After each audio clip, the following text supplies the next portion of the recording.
that's all right. It's me, you.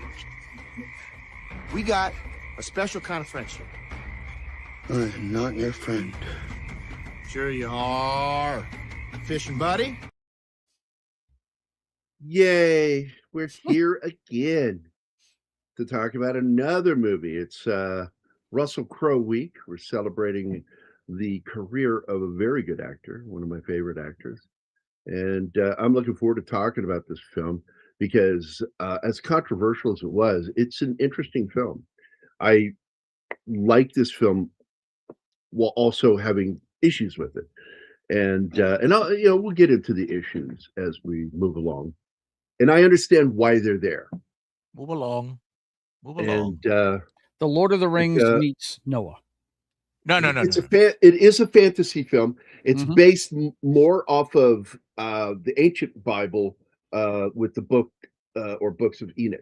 And the story is more invested in the African Bible.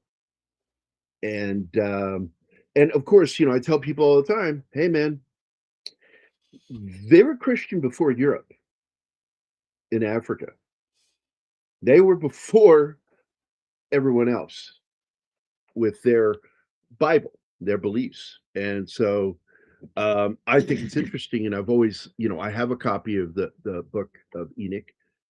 And it's only like, I think 193 pages long. It's not a very long book. But it really is very more in depth than Genesis is in the Torah and in the, I'll go with my Bible, the Catholic Bible. And I find it interesting to hear more about the story of Noah and some of the stuff that they talk about with the Watchers being what we believe are angels. But as Don and I have discussed, the Nephilim, which are part of the ancient alien theory, which I fall more under the ancient alien theory, because I don't believe that we evolved here. I don't think we're from here. I think that humans were transplanted here, and given it's like one of the things I had a problem with even as a teenager was the fact that why do humans have more FOXP2 protein than any other primate? It's ridiculous. I don't think we were transplanted. I think we're product of manipulation of indigenous life. I think the octopus was transplanted because nothing in common. Yeah, anything else on the planet. They way too much. No DNA with anything else on this planet. Everything has similar DNA. You can find human DNA in all sorts of other species, DNA that we own. Hey, Meph is here. Hi, Snorty. Hi, Meph. Hi, Gambit. Gambit's been going through some sort of emotional roller coaster here, like losing his fucking shit about the new TV series based on the film Cape Fear. First of all, great cast. If it was a movie, I wasn't going to watch it, but it's a miniseries. So I'm like, okay, that's a whole different animal. It's not technically, it's not a remake. It's a retelling in a different format. So I'm okay with that. What I had problems with was the 1990s version I think it was a team up between Scorsese and De Palma, as I recall. And I liked the film. It was okay. I liked that they had Robert Mitchum and Gregory Peck in it, and others that were still alive were in the movie that were in the original. And we didn't think you left, Matt. It's like don't think for a second we thought you left. Because like some people might look like, Jesus Christ, why is he raging like that? I'm like, hey man, he's in our chat doing his thing, speaking his mind. I'm like, that's good stuff. I support that. I support you saying what you're saying. Even if I don't totally agree with you, I also don't totally disagree with you because I'm not a big fan of remakes. Gambit is just gambiting. That's it. But I will say that this doesn't fall under remake because it's being told in a different format, which is a miniseries. It's a TV thing. Well, it's what they're doing with Harry Potter now, starting a TV series, but they fucked up the casting. So, I'm having a field trip. Oh, but they did. They managed to piss off both sides because the leftists now say boycott it because Rowling is bad. Wait, my favorite video this week had a shootout between Gandalf, or not Gandalf. What's his name? That head of the the video, the Snape versus Black Snape. Yeah. No, it wasn't Snape. It was the boxing was insane.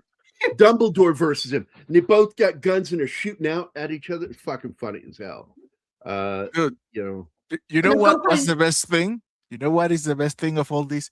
Hearing all these Gen Zers that told me, why are you so enraged with Star Wars? Now you know. Yeah, now you know. Go find the boxing video because they Daisy cheat Rickman in and have them box against each other. It's awesome. Yeah. Look, man, let it go. It is not a movie remake. Technically it's not a remake. It's a readaptation. And it's not on film. I was against the first remake.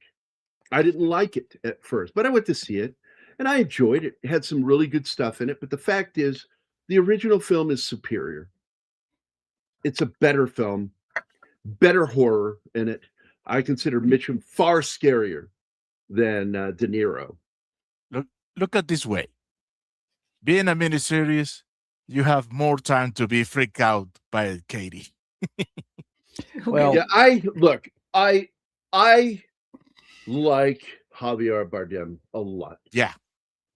And I like, despite his politics. Despite his politics, I try to separate the art from the artist unless they become complete fucking assholes about it. And then I'm like, okay, you went a bridge too far. You are definitely someone I'm going to boycott watching films of. Yeah. Well, we have Emma Watson in this movie, and she's a nutshot, but she's a good actor. I will not watch anything new coming from Ben Stiller.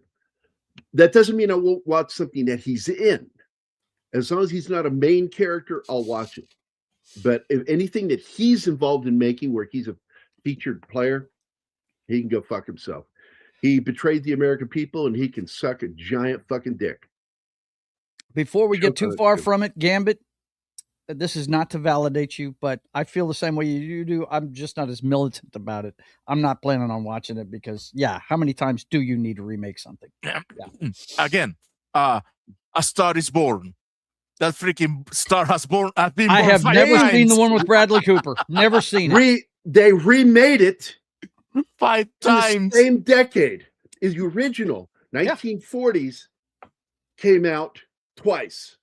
Because they felt it wasn't right. They felt it. Hold on, I'm talking. They felt it wasn't right, and they remade it. Look who's here with a new avatar. Hello, Nats. Good to see you. And I can proudly tell you, I have never watched any version of it because the story just sounds awful to me. Well, it's depressing, no doubt. It's a downer. I just don't find it interesting. It's not compelling to me. It's like the focus on it is to sell music, really. And I get it. It's a fucking commercial movie about selling songs. Every fucking version. My favorite version of it that I've seen is Chris Christopherson and Barbra Streisand, but I've never seen the Bradley Cooper one. I mean, I'm like, and the only reason why I saw the Chris Christopherson one is because it came out when I was a kid. So, yeah. Barnabas, dude. Yeah. Months without seeing you. Months without seeing him. Like, wow. Yeah, good to see you. And we also have Horror with Nads. That's our good friend, Nadia. What's up? Or as I like to call her, Naughty Nadia. Are you going to go back and do shows with because she's naughty. That's I wouldn't know. Coward the what's his name? Coward the dog, whatever that cartoon was. When their cousin, his mother's cousin comes to the house and he's up to something, and whenever he says something, he goes, "That's when I became naughty." It's so fucking funny the way he talks. And he Courage, looks like the Niles Cowardly Crane. Dog. He looks like Niles Crane, the way he was drawn. And that's it. Courage, the Cowardly Dog. I fucking love that cartoon. I watched it with my daughter, laughing my ass off, going, oh my God. It's like the antithetical version of Scooby-Doo, you know, where the dog is all by himself figuring this shit out. Whereas why? I hope it's a very good reason, because your show were awesome. Yeah, I loved watching your shows. I was hoping you would go back to doing horror movies with her. Well, she's laughing. Maybe she was doing some watch-alongs that I really enjoyed.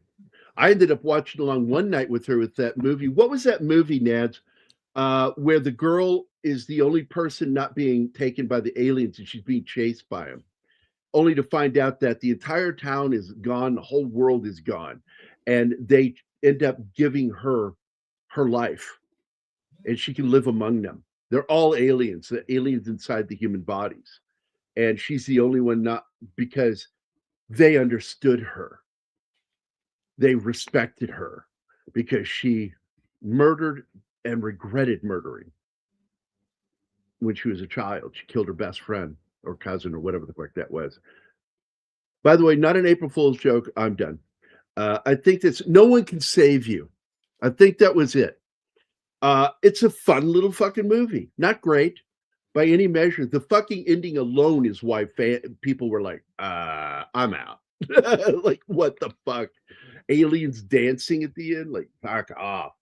I actually liked the metaphor of the film. I like that movie. Hey, and as I recall, you liked the movie too, didn't you, Nads?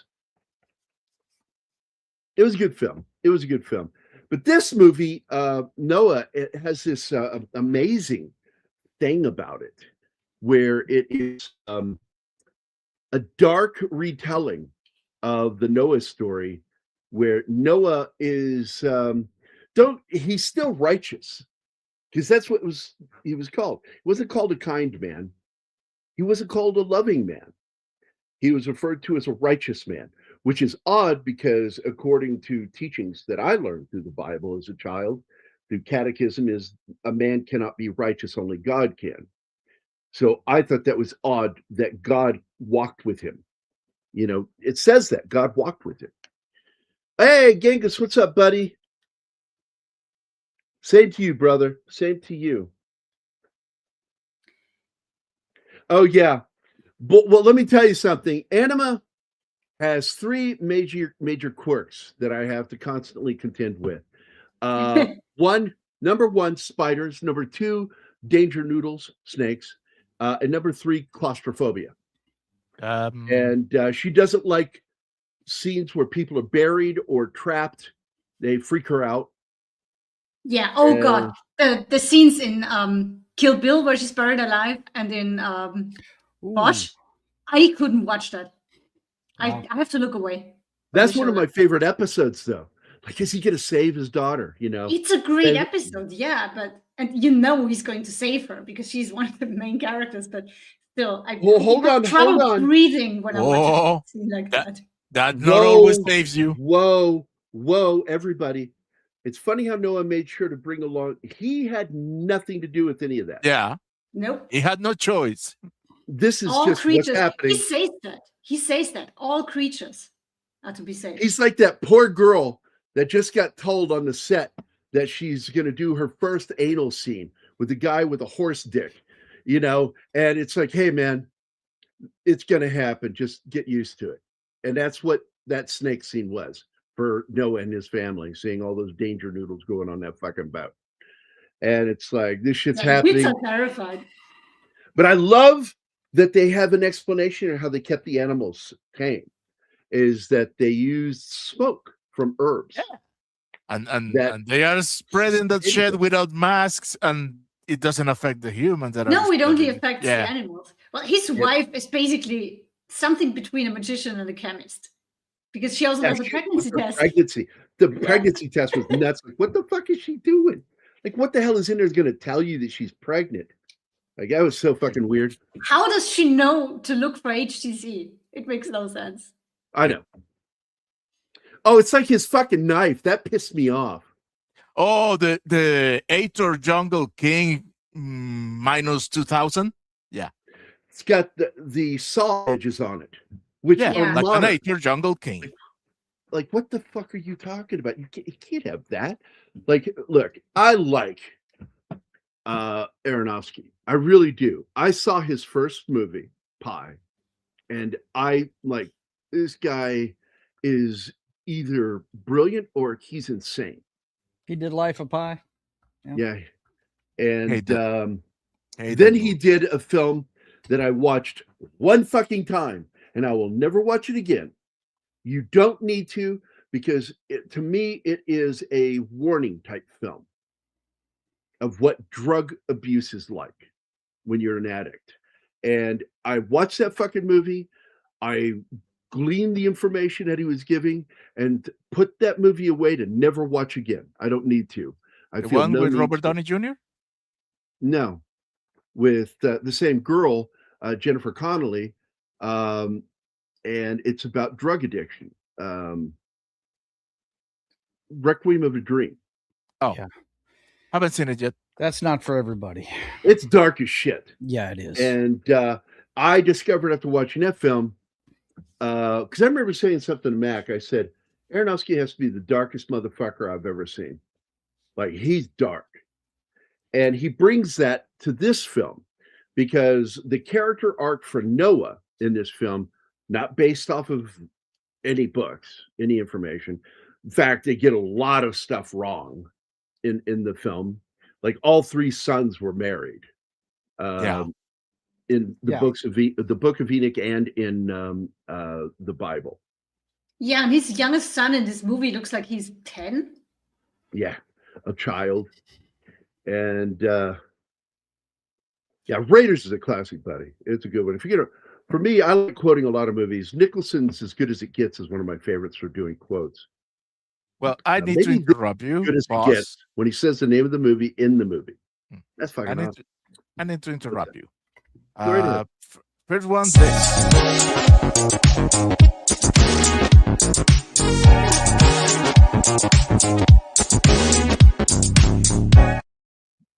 And second one, because Snotty made a breach. Yeah, we had a breach. I've got to go to the airport. You can let yourself out the back door. There's juice in the refrigerator.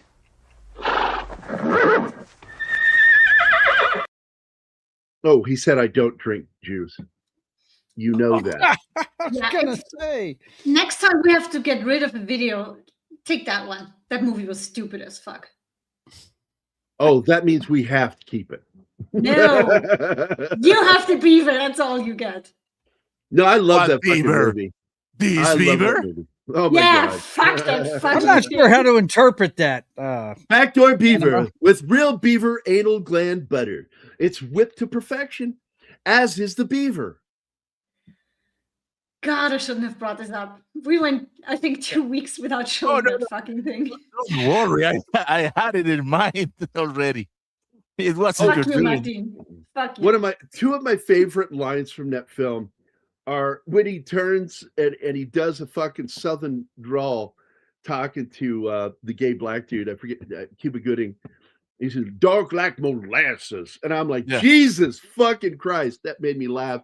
And then later, when he turns and looks, and you've got a former friend of mine in that scene. And they're both doctors in the show House, both actors from the show House. Oh, and he goes, there are Jews at my table. Fucking killed me. And then he says, what is the next line? He says, people who talk in metaphor should shampoo my crotch. What a great fucking movie. Best Jack Nicholson lines outside of Batman. I shit you not. Yeah, best quotable. I'm sorry. Best quotable Nicholson lines outside of Batman. And in Batman, you only get the great line in the outtake, which is where he asks the question, where does he get those wonderful toys? Well, don't just stand there, Bob. Go ask him. I can't believe they took that out of the movie. I'm like, that is a great fucking line. Are you kidding me? what makes the story of Noah's Ark so very interesting is that it's all about consequences for the human. And I'm one of those people, despite my religious standings, I believe that story. Every major culture has the flood story, and they all take place right around the same time. That's fucking oddly specific. Yeah, maybe it was exaggerated in its proportions, but apparently I do believe that an intelligence warned people, alien, that this is coming, a cataclysm, and it's going to wipe out most life. But you can't have the chance to save things, and gave them all these cultures their own arc stories. okay. I think that's phenomenal. So as not to look as a complete wackadoodle, I will have a conversation with you after the show. And by the way, before we begin, I don't want to see your monkey, but I do want to give my 2 cents about this movie. I have a rant. Oh, absolutely, dude. Yeah. Oh, Joe, Martin rant incoming. Sir. Joe, yes, you misled me. You told me that I was not going to like this movie. You were wrong. I saw it yesterday, and I do not dislike it. I just fucking hate it with all my guts. I was fixing to say, I know you better than that, man. Come on, dude. Fun fact here: Noah in Spanish is Noé, and we have a pun with that because Noé can sound very close to the very colloquial way to say no S, which means it is not. So in this case, Noé, it is not Noah. Yeah. It is, my God. I refuse to call this movie that way. I will call it Blasphemous Gladiator. And that's it. I like that. Well, I can by the first 2 minutes of the movie, I was fuming. Only by the introductory text. I understand. Well, fuming. I didn't think I was going to like it because I went to Catholic school for 8 years and I had all the Bible stories like crammed down my throat way too often, way too many times.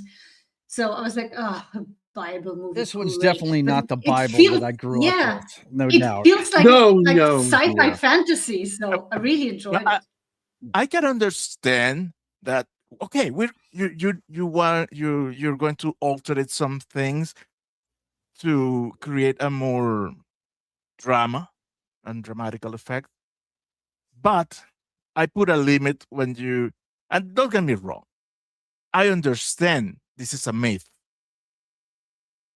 from a myth pertaining to my belief, I mean. But man, do not take the myth of my faith to twist them in order to fit your liberal agenda. Yeah, I hear you. Yeah, I like that one, Genghis. Good one, Genghis. This freaking movie is about kind of hit you over the head in this one. Yeah. Mm-hmm. Humanity is bad. Return to monkey. Climate change, and you have to be a vegan. Fuck you all, Hollywood. Fuck you all. Well, look, there are cultures that were raised like that, and but everybody knows that these are the forebears of what would become the Semitic race, which is not fucking Jewish. It is all of them. Yeah, and they all eat meat. Is Arab, Jewish, and Syrian. Mm-hmm. And I hate how Noah says they have the false belief that eating meat makes them stronger. Bitch, it is. Yeah. And by the way, his son Shem did not fucking him. All of them procreated. It was fucking weird. But they all had wives, and on top of that, the problem was with Ham, because Ham was, he was a prideful son, and he's the one who mocked his father to his brothers when they found him naked in the cave, drunk. And drunk, yeah. And so they with an early version of basically he picked either grapes, berries, or something that were already fermenting on the ground. And Looked like grapes. Crushed them into a juice. Because you can't just make wine out of grapes. You got to let them ferment. Yeah, I was fixing to say, yeah. So, and I do understand there's a period of time on the ark that goes by, a lengthy period. And a lot of they also leave out is that it was 98 years from when he was told by God or the voice, the creator, that the Metatron. It took 98 fucking years to build the ark. Yeah. And so, they kicked all of that out the door. He wanted to tell the story. And no one ever fought anyone. People, how did he learn to fight? This big battle scene. I was like, come on. He was the amenity of all the people that said, hey, look at the Everybody crazy thought Noah was a loon. Thought he was a drunken loon. So that's all. Yeah. He did like to drink, man. Yeah, he did. Maximus Noanus Meridium.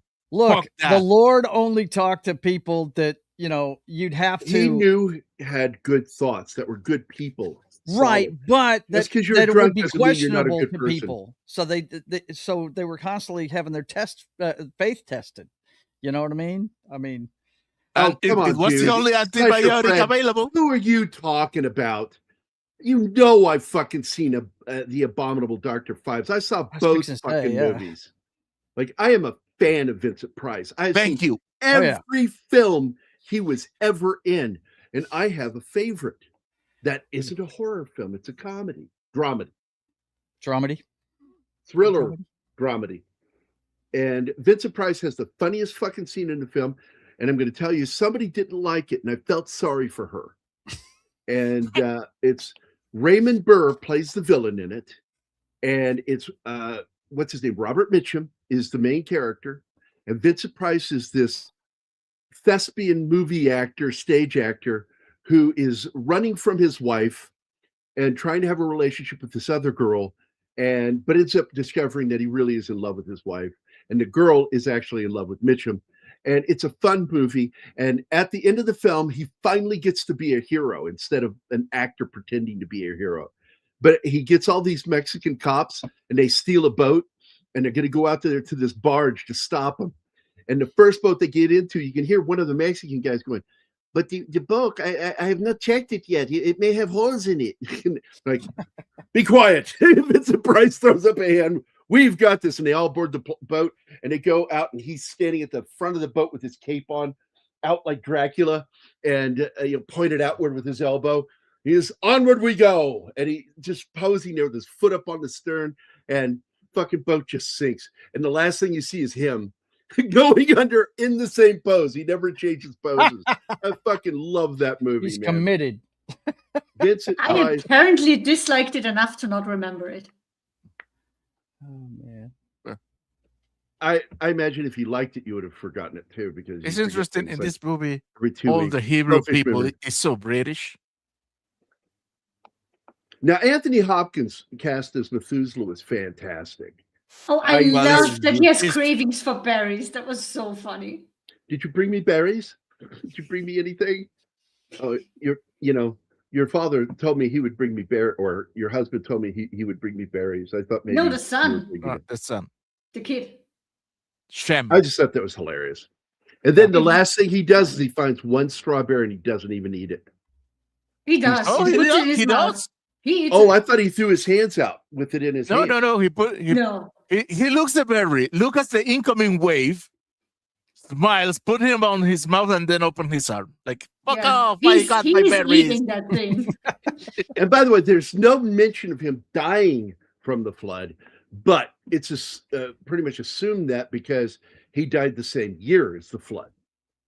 And he was 936 years, I think. The way he opens his arms and looks up to the sky, he's dying.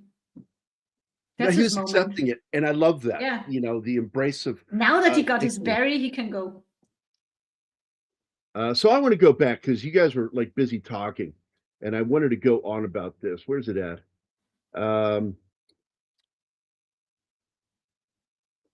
Because another film got brought up that I really do like. God damn it!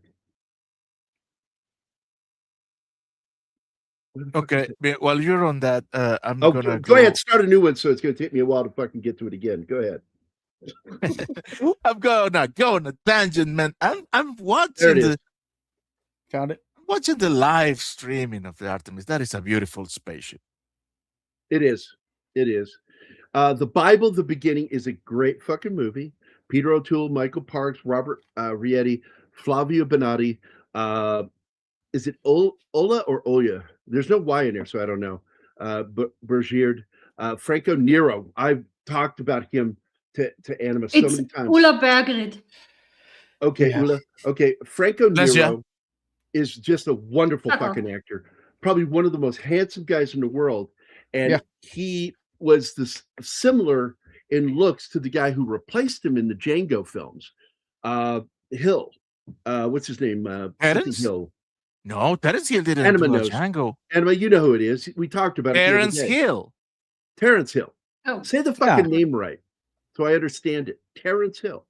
Yeah, it's an American name because it's not as it's Ricciardo or something like that. Is Terrence Hill had some of the most crystal blue piercing eyes. Wait. Franco Nero. Yeah. Franco Nero. Dude, Yep. they both have intense blue eyes. The difference is Franco Nero could sometimes look like he wants to murder you. Whereas Terrence Hill, no matter what expression he makes, he looks like he wants to be friends with you. And he's still with us. They're both still with us. Yeah. They're both in their fucking 80s, man. 86, 83, 86, I think is their ages. I think Terrence is older. And but I love that movie, Gambit. And I love especially the George C. Scott portion because he plays the part of the father of Israel. Not Jacob. No. I forgot his name too. The one who he's told to kill his son, give a sacrifice of his son. And then God lets him kill a goat instead. There's a goat trapped in the Abraham. Yeah. So, and George C. Scott in that role, telling that story, it's one of the most heart-wrenching shows because he really shows how torn he is. And I think that Noah shows that too at the end here because he goes to kill the daughters in this. And once again, this is all fiction, using a mixture of myth and history to tell a story about a character, and his arc is to come to understand that he may have misinterpreted what God said. And when God's not talking to him again, the creator's not talking to him again, I think the reason he wasn't talking to him while he was on the boat, he wasn't drunk anymore. I think that's what I love about the TV show Evil, because the priest in that film has to alter himself to see God and hear God, the priest. And I fucking love that show. Anima is now a fan of the show Evil. Fuck yeah. That is a good fucking show. And by the way, the black dude who wants to become a priest, he needs to take drugs to have his visions. So yeah. My favorite movie is Die Hard 2. He's the drug lord in it. Oh yeah. Yeah. Yep.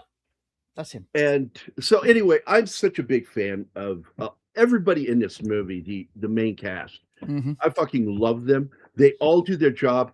You know, the thing that really shocks me in this film is how many more actors are in this than we even know. And or as Zoe would say, Noah, which sounds like Noah. God. She was so funny. Anima got to listen to our conversation where I was making fun of the way she talked. And she used to say, she couldn't say cat. She couldn't say no. And it was worse than the fucking Australians trying to say no. Have you ever heard an Australian say no? Oh God, yeah. Nor. It's like, what the fuck are you saying? No. Well, now she's all about the T's at the end of words. Yeah, so now she speaks, all the T's are silent. I said, well, what if they're at the beginning of the word? Well, I say those. And I went, you're fucking weird. Like, I love her to death, but god damn, girl. You made that, Gary. Like, man, I need one more shot, baby. just so I can prove I can create a normal child. That's what happens when you tell your child that they are a bomb baby. Do you really think our kid would be normal, Gary, if we had one? Yes, I do. Yes, I do. Don't. I think so. And I'm just have my money on it. It would be a boy. Even though I'd like to have another girl, I've got money that it's a boy. And I think he said in your because family. We picked the name. We picked the name. We did. It's Noah, Philip, or Philippe. Noah, Philippe. I forgot. What was the third name? Michael. Martin. After my brother, Michael. After my brother, Michael. Which we could actually call him Michel. The French way of saying Michael.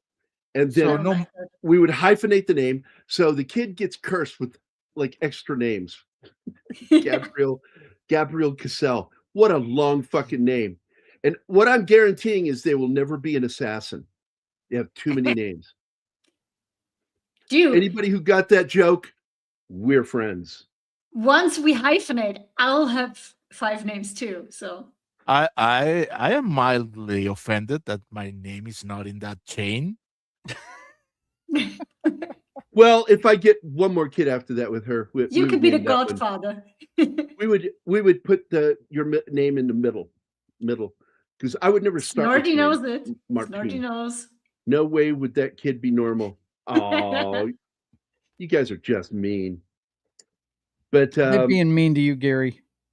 They are. They're being mean about my loins. Don't be mean. Don't be mean to. Tim is not a weird name.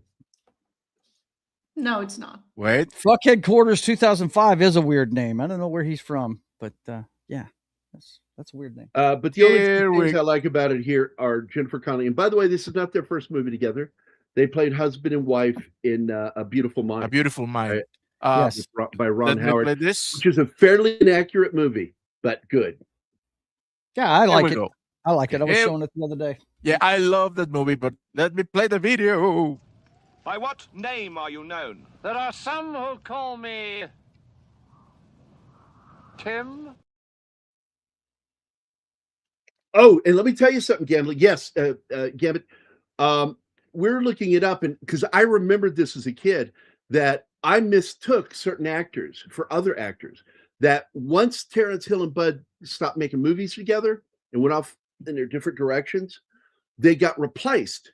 And one of them was with another big actor who gets mistaken for Bud Spencer all the time, is Paul Smith, who played the part of Bluto in Popeye the movie.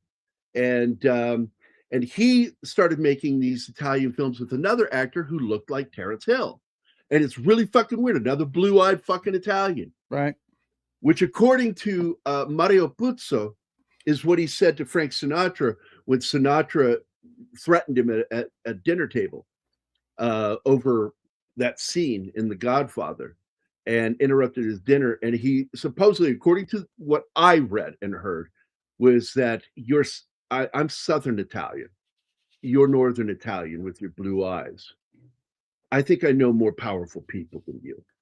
They have that on the other side of Adriatic Sea in Croatia too. Redhead, blue-eyed Croatians in the north. Wait, right there. Gambit is getting sassy with us. Oh fuck! We're talking about this movie. That is so irregular. That makes you so dumbfounded and a little bewildered. That's pretty Just good. see it as a sci-fi fantasy movie that is inspired by Noah. That's all it is, Yeah, really. that's what it is. I mean, yeah, it's not the Bible story that you grew up with. He's confounded by us actually talking about the movie. Right. Oh. And it really does depict the punished angels, or as we call them, the Nephilim. And Don and I have gone in we talked about this film, that this film really kind of feeds into the ancient alien theory, which I'm kind of in, but I'm cautious because once they get crazy, whereas I'm not saying it's aliens, but that the Kasakis or whatever that fucking Greek guy's name is, he says some crazy shit. But if you go back to like the Chariots of the Gods, I'm on board. I love a lot of things in this, but the wardrobe in this is so fucking weird. And the weapon, that fucking knife he has, annoyed the shit out of me. The anachronisms of they could not make clothing like that at the time. And the wielding masks. Yeah. Gary, you mentioned that the movie Requiem of a Dream, the same director did a movie called... No, I brought that up earlier. You weren't here yet, Genghis. That'll teach you not to show up on time, motherfucker. Telling you. Because he said pie. Yeah. Yeah, because I talked about the movie. Pie myself. I forgot. It's a very good film. I like Aronofsky, but he's a dark fucking dude. And Requiem for a Dream, I saw that movie, and I will never watch it again. I was fixing to say, that's one of those once only things. I grew up in a household full of drugs and booze, and I didn't need to see that movie. I stayed away from drugs because of what I experienced as a child. In fact, I hardly drink. I love booze, but I'm careful about that love. And so I limit what I drank. And that started when my daughter was born, that I began to limit my drinking. And when I got drunk in front of her and high, I was also high. You were full. Nice. There's a photo of me with her, and I'm on the floor smiling because the kids were treating me like a jungle gym. And I looked at that photo, and I was so ashamed of myself. I was like, my eyes were not fucking. I was drunk and fucking buzzed as hell, and I was so ashamed of myself. I stopped drinking altogether. I didn't drink again until 2014, 2013. So I didn't touch alcohol again for years. That was your off with the burger moment. Yeah. Yeah. Hey, that's who I'm talking about. That guy, Giorgio, that motherfucker. Don't get me wrong. I enjoy that dude. I enjoy all of them, but I only go so far. It has to make sense to me. There has to be a logic behind it, and there has to be some kind of proof towards things. And we're already finding proof of stuff. What's the fucking find Tepe, Goblio Tepe? Is that it? That fucking place makes no sense unless there was something else going on with, I'm not saying aliens, but aliens. But it's aliens. Yeah. Wait. You cannot say it without the hands. I'm not saying aliens, but it's aliens. You got to fuck your hair up pretty bad, too. Come on. By the way, I do want to talk about where this was shot. A lot of it was shot in Iceland. Reykjavik, some other locations there for those, that lava sand. Mm-hmm. Oh my God, it's just crazy, scary looking land. And gorgeous at the same time. Like Iceland, there are areas there that kind of remind me emotionally and visually of those, what are they called? The pool, the infinity pool is what Iceland kind of reminds me of. Because I'm like, how is this above water? It's a pretty cool place. It's a place I've always wanted to go to. And once Trump takes it over, I'm going. Where was it that they think they found parts of the Ark? It was on the side of a mountain. Turkey. Mount Ararat. Okay. Yeah, but the problem is it's in Turkey. Yeah. And under some of the Islamic rules they have there, going up it also wasn't part of it in Syria. Let me go look it up. I was just curious. I know you pay attention to that stuff. Yeah. And I had heard. Well, the crazy thing is, it's not, when they say Mount Ararat, what they're talking about is the region of peaks. It's not one mountain. I was fixing to say, I thought it was a mountain range. Yeah, it's a mountain range. And so it's not just one mountain. So when they say that, it could have, and that's what they show in the film, is it beached on one of the peaks and broke in half, which is something that some of the researchers that have found evidence of the existence of the Ark say happened. It broke in half, and some of it slid further down the mountain. Interesting take, design on the Ark. Well, it still follows the basic design of no. Keep reading. Circular design from some tablet that floated pretty fast. Wait, I saw something about some people built a circular design from some tablet that floated pretty fascinating. Oh, okay. Interesting. The movie Phenomena also with Jennifer Connelly has a religious reference to it when it's just brain tumor. Yeah, it's a brain in the tumor end. that's given him. Which I got to tell you, I love that movie, but I felt like that was a cop out. Really? I thought it was a cop to make it a tumor. Yeah, that's kind of a downer.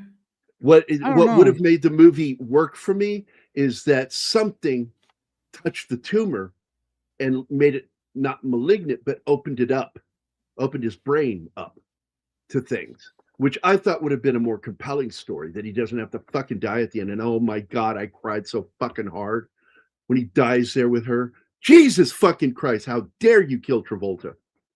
Yeah, I've seen that too. He hasn't died many times in a movie. He really hadn't. Yeah, he died. He didn't die, but in real life, the boy in the bubble died. Yeah. Because he played the teenage version. Right, he did. Yeah. And Dies in sadly, Pulp he did not make Fiction on the shitter. Well, he earned that. He earned that. Calling fucking Bruce Willis a palooka.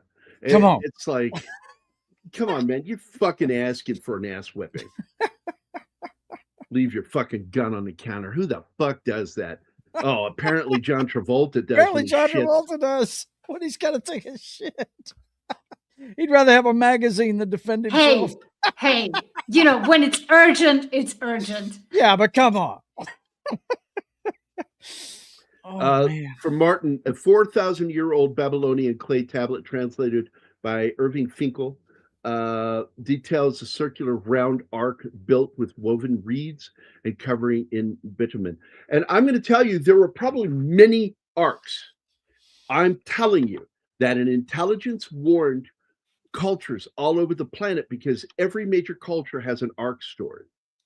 Yep. And each arc's probably going to be different. It's going to be designed to fit whatever that culture is, what they have at hand. You cannot repopulate the planet when you only save one family.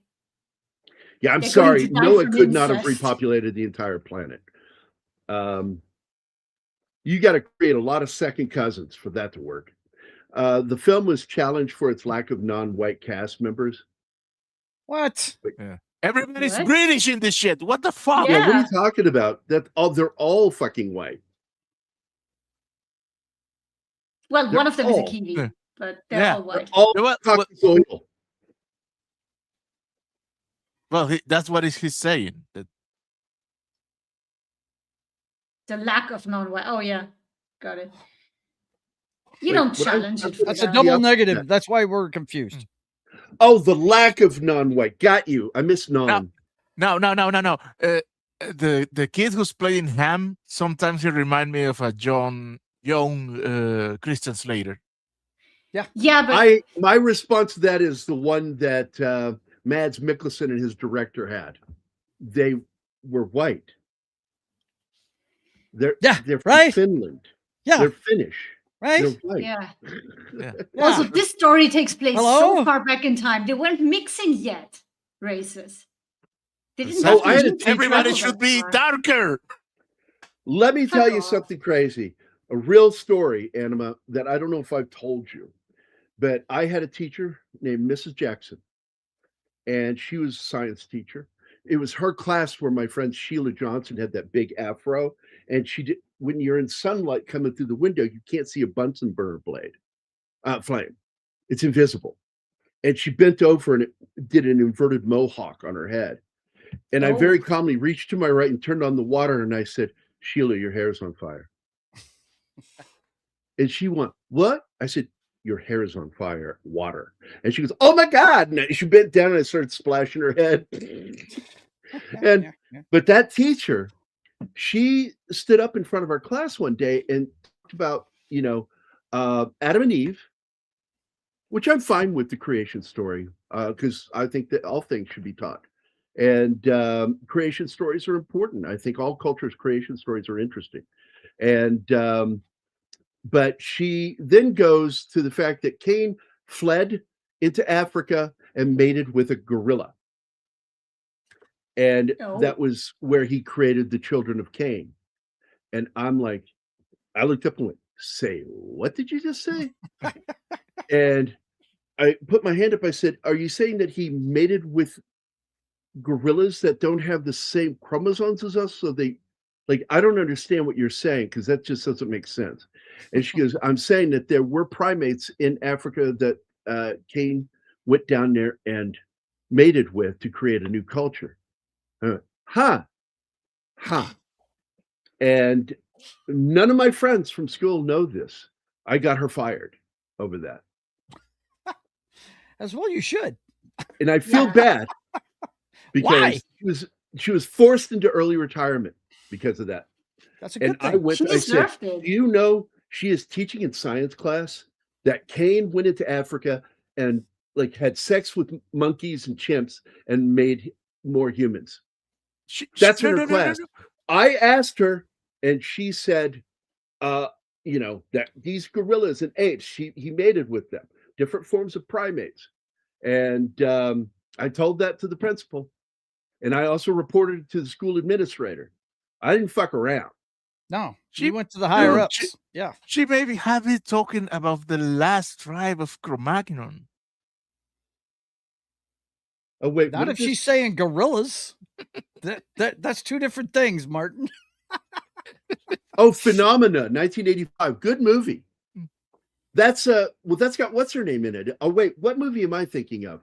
That's Jennifer Connelly movie. What was the movie she was in back in the 80s? She was in a weird horror film. Unless this weird horrible film. It was one of her first films. And it seemed like it was called Phenomena. Phenomena. Phenomena.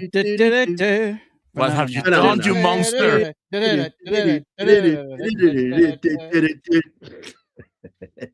That's why we're friends. Exactly. We know. Phenomena. It was an Italian horror film. film. Yeah. Jennifer Connelly has a few million close friends. They're insects. Yes. But you know what? The poster on the IMDb says creepers on it.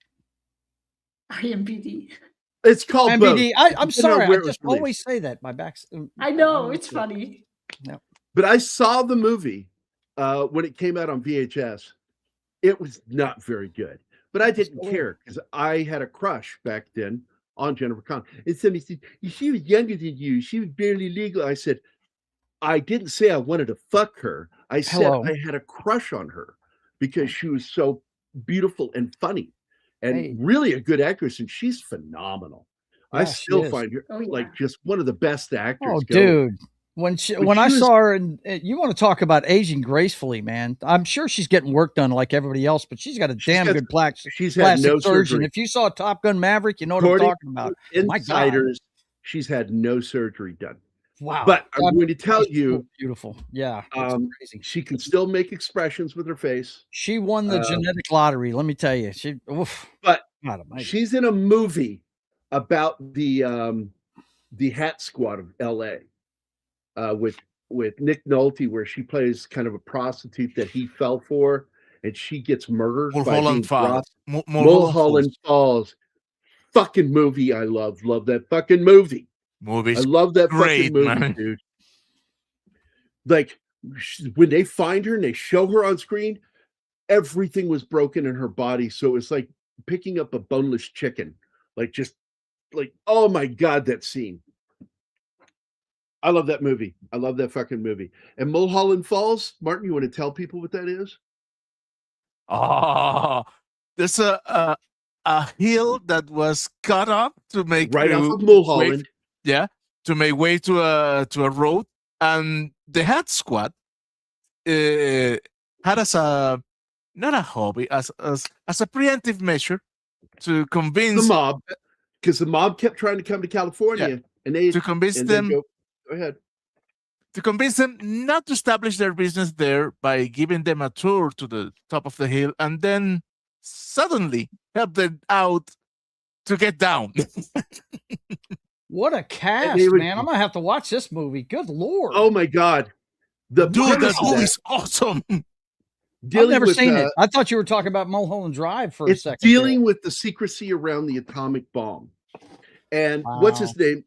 From Star Trek Next Gen, Barclay plays the part of Oppenheimer in it, whom is somebody she was banging. And because John of their Malkovich, relationship, Andrew McCarthy. Good Lord, man! members of the Department of Defense Intelligence. This is what we call a deep roster on this flick. Army intelligence took her up in a plane and dropped her. Ooh, and they were going to do the same thing to Nick Nolte and another cop. Yeah. At the end, and it's a good fucking scene. You're gonna take him up and drop him out of that fucking plane. I'm like, God damn, motherfucker. I love that movie. It's got one of the most underrated actors, in my opinion, of all time. Oh, Sean Penn's brother, Chris Penn, is in it. I love that. It is a Catholic movie. Oh, really? Wow. And I laughed so hard because I totally understood their fear of the nuns. Oh, the Blues Brothers? Nuns. Yeah. Okay. I had a phobia of fucking nuns, man.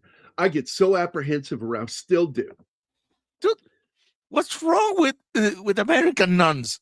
We didn't have that problems. First of all, my fucking sister, Mother Superior of that school was Italian. And she would say shit to me in Italian. And I still can't say it correctly, but it was testidora e scooch. Testadura e scoochi. Scoochie. Fuck it, she'd whack the shit out of me. She'd whack the back of my knuckles, whack Southern temperament, I guess. If I'm standing, she'd whack the back of my thighs. She would. I had the books torture one day too. The arms extended, books out. Oh. Because they couldn't understand sarcasm from truth from a person who just naturally sounds sarcastic because I'm emphatic. I emphasize, I'm emphatic. Yeah. And I'm like, but I'm not being funny. I'm just emphasizing, and so they whacked the shit out of me. Dwight Schultz, man. I love that dude, man. Was her name Mother Superior jump the gun. Mother Superior jump the gun. Mother Superior. Sister Mary Elephant. And what does that turn into? Class. What is that Shut song? up! It becomes Warm Gun. What is that song? How does that go? Happiness is a warm gun. Yeah, yeah. Whatever. It was an anti-gun song by John Lennon. Don't know it. Oh, well, that's why I don't know it right there. Yeah. The movie The Blues Brothers, read that one. Let me get to the next one. Would have been great with the Jews playing each character. It might have. Well, the thing is, though, this is pre-Jew. Yeah, there weren't Jews yet. Shem is considered to be the father of Semitism. His offshoot. He went off and he created the Semites. And hence the name Semite comes from the name Shem. Oh, his performance here as Methuselah is fantastic. He's so much fun. He's like the weird old wizard living in a cave. Yeah. Okay. It's I think it's clear I dislike the movie, but I gotta say, those actors, they nailed their performances. They're all so good. The weakest was Emma. I will never do karaoke. Emma, whatever. She was the weakest. Emma Watson. I thought she did a fine job. No. I'm not saying it was bad. I'm saying she is. She wasn't the strongest. Yeah, I get you. You're not. So weakest. I would say it the other way because I'm a glass half full guy. So I'm a pessimist, but I speak like I'm a positive person, proactive. Yeah. Which I get what you're saying. So I understand what you're saying. So, however, it is unfair. It is unfair because she was there with heavy hitters, man. Yeah. Well, Russell Crowe, I have fucking admired him since I saw Romper Stomper, which is not a film I'm probably ever going to show to him. No, I'm not interested. Thank you. Although I will get you to watch two other films that I think are pretty violent but good films, which is I have both movies. I have the movie Bronson, and I have the movie Chopper, or as they say, Choppa in Australia. Yeah, they can't say the R. Hold on. They can't say the R in Chopper, but they can add an R to no. Explain that shit to me, Australia. How do you put an R at the end of no, but you can't say Chopper? I love Australia, but they don't make any sense with their language. Don't even get me started. Don't even get me started. This kid is good too. Go ahead. No, that's okay. No, you go ahead. No. I was just going to say before we got off of Russell. Oh, I was going to go ahead and say. Oh, I'm sorry. What? First movie I ever saw him in was L.A. Confidential. I loved it. Oh, Russell, yeah, fucking good movie. But I've been watching him before that, man. I saw him in Romper Stomper, and then I saw the movie with Denzel, the sci-fi movie. Everybody hated it, but I enjoyed it. Where virtual reality, I like it because I love the concept and the acting was good. Also, it's got a Peter Gabriel song at the end. It's part of the holy trinity of Denzel Washington films that had Peter Gabriel songs at the end. Cry Freedom was the first. Virtuosity was the second. Bone Collector was the third. Now, I love The Bone Collector. Great fucking movie. The TV show is garbage. I will never do that, buddy. Never. I don't even like going to karaoke. Yeah. Although if not for the fact that Mac, who, by the way, it is his birthday today, and it really is. He's an April Fool or an April Fooler. Because, and I said it in our private group, you will never find more insane, wacky fucking pranks than between him and me. And I mean, they were really well thought out. Like when I got him locked out of his own bedroom, even though the door wasn't locked, he couldn't get in. And he's like trying to figure out how I did it. But the funniest part is he just walks past me. I said, "Everything okay?" He goes, "Yeah, it's fine." He walks out and he goes and gets a ladder from maintenance to that'll go up to the third floor so he can climb in his bedroom window. It was funny as shit. That karaoke is undeniable proof the devil exists. I like that one, Martin. Yeah, because only people who cannot sing to save their lives do karaoke. It's awful. Can we show? Hammerschlag. Are we allowed to show Artemis 2? I don't know why not. I don't see why not. I'm sure it's on NASA's website live or something like that. I'm watching it live right now. I was fixing to say, where are you watching it at, Martin? Oh, because I'm thinking about showing its launch during my show tonight. Let me put the link on the private chat again. Oh, put it in the chat. Our audience probably wants to see that too. Yeah, just throw it in a regular chat, dude. I wouldn't mind us watching it on the show if we don't get claimed. Well, it's not launch until 6:24. Is that Eastern? So that you're gonna have to run over. Is 1 hour 21 minutes with any luck. Yeah, I just said that 6:24 Eastern. Do the calculations. Yeah, it's exactly 5:24 your time. Oh, dude, not everybody speak American time. But I prefer to you'll have to run over. That's a weird place. I don't understand why people don't understand what we call military time. Yeah, it's just a 24-hour clock. They can't get it for some reason, man. They can't figure out that, to convert it, all you have to do is subtract 12 from it if it's over 12. I mean, but it's not that hard. Easier. It's easier the time to give people a relative time. You say time plus 12 o'clock noon, but plus whatever time hour it is, and then you add those two together, and that gives you your military time. So that's how I learned to figure it out when I was younger. I just figured it's 24 hours. So what time does it launch? I didn't catch it because I was looking at stuff. 5:24 your time. Yeah, Central time. It's 5:24, buddy. You're gonna have to run over by about 24 So 18:24. No, please, let's not do that.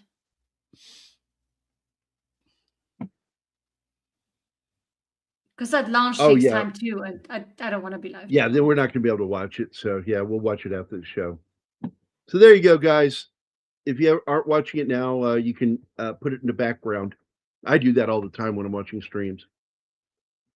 I'll jump into friends' streams while I have another stream going. It's going to be right in the window between our shows, dude. You usually end at 5, and mine starts at 5:30. It's going to be about 6 minutes before I start. So, yeah. What's this? 2 of our family cats, we decided since we didn't know their birthdays were on April 1st. film was also disapproved by the University of Egypt, as it was seen as violating. Oh my God! Fuck off with this Fuck volleyball. them. I don't give a shit about Sharia. Yeah.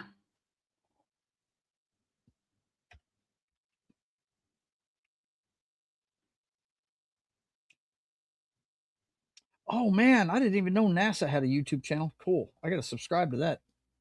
It's not enough that he's talking to a voice in the sky. Right. It's just not religious enough.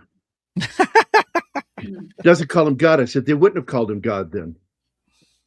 Yahweh came around later. Yeah, he was the creator, and I like that. Yeah. That they call him that. In the book, he just calls himself I am. That's about all he says. And even later, that sentiment is echoed by Jesus himself when he said, before Moses was, I am. Yeah. Mm-hmm. And I love that. I'm like, grammatically, it makes no sense to me, but I get it. You know, but yeah, it's like, I am. And I don't know if it's true that was the Bible line that inspired Popeye. Thank you for getting that, Joe. I'm not paying attention. I am what I am. What did you say? Nothing. You're obviously watching the friggin' NASA channel too hard. No, I was looking for a movie to show Gary afterwards. Some of my jokes are very esoteric, and I'm not offended when people don't laugh at it. I'm tickled beyond when somebody that's on the same wavelength as me goes, it. Oh, because I'm sitting here checking out the NASA thing, and I couldn't help but chirp up on the line from the Bible when Jesus said, "Before Moses was, I am," which I said I believe is the select line from the Bible that inspired Popeye. I am what I am. God. I'm still not getting it. I am what I am. And see, check it out, guys. You know, you're gonna give him grief because he had to explain it. No, he gets no grief because one guy got it. Okay, yeah, I got it too. What the hell? Okay. What's that? You're tickled pink, Gary. I'm always tickled pink. My jokes are normally just for me, but there's always this hope that somebody fucking gets it when I say it. It's not really, I do dad jokes too. I know that they're dad joke level jokes I make. That one was not. That was a very esoteric joke that only for somebody who got the language of what I was saying, what that meant. BRB. You know that joke? And you got to know Popeye. This was crazy to me. And here's what, okay, so I was raised by my father in this belief, because my dad was an ancient alien theory guy too. And he was the one who would read me the book, Chariots of the Gods. And eventually I started reading it on my own. And he talked about the fact that the earth was one giant continent. Pangea. Yeah, it was, yeah. And that, because his was all based in science, because my dad was in university, working on basically trying to get his, would eventually be a PhD.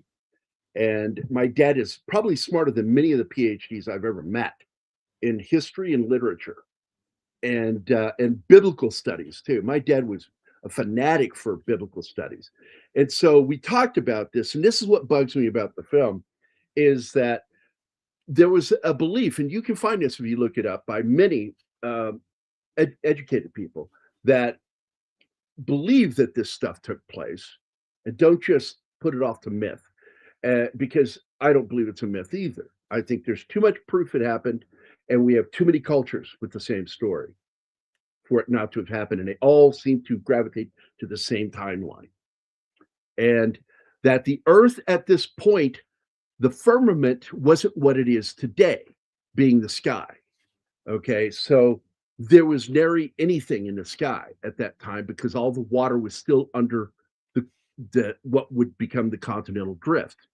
And through the drifting, these would compress certain places and bring that water underground up. So water that was on the land was just not much. And so therefore it was during the flood that this took place. It was all like a gradual thing that happened. Because like I said, according to the writings, it was 98 years from the warning to when the ark was finished. And the floods came. Yeah, but it still doesn't make sense to me. But all around Pangea was ocean, and life comes from the ocean. When you have ocean, you have clouds. Yeah. And look, I don't think humans came from the ocean. It's like, I just don't buy that.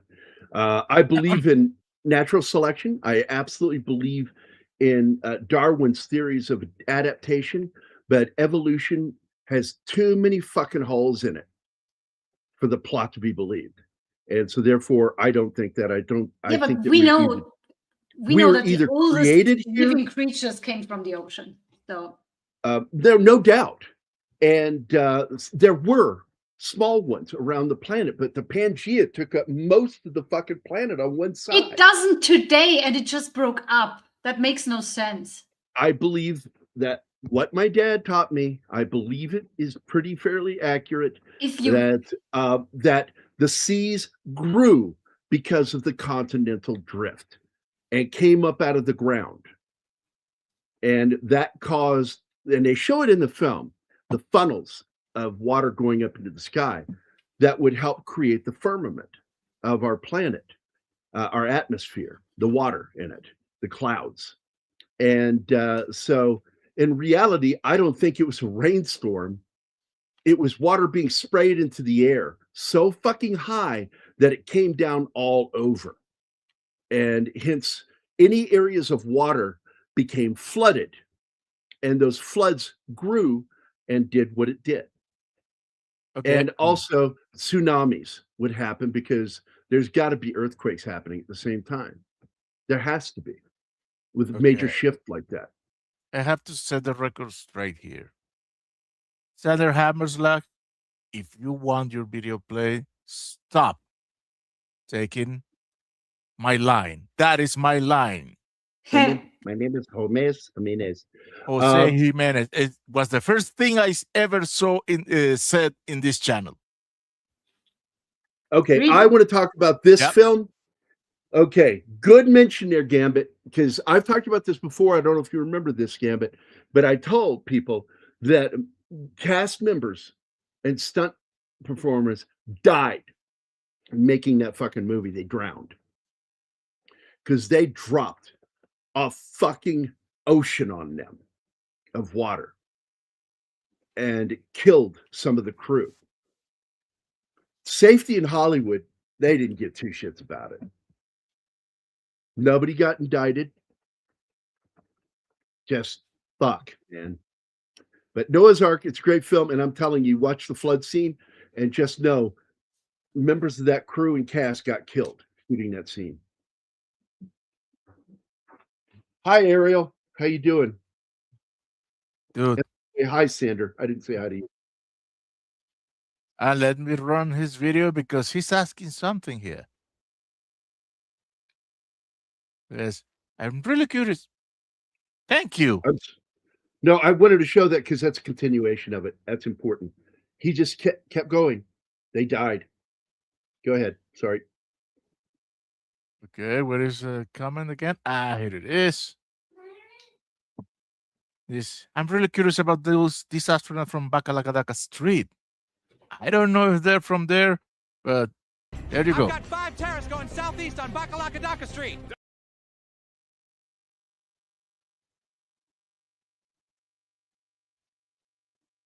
Oh, Jesus, I'm boomering all too. Bacalacadaca. You're always booming. I was, yeah. You don't boom as much as I do, bud. No. Not near as much. Martin tried to save me this weekend and it didn't work. No, what happened? I was silent for 8 minutes.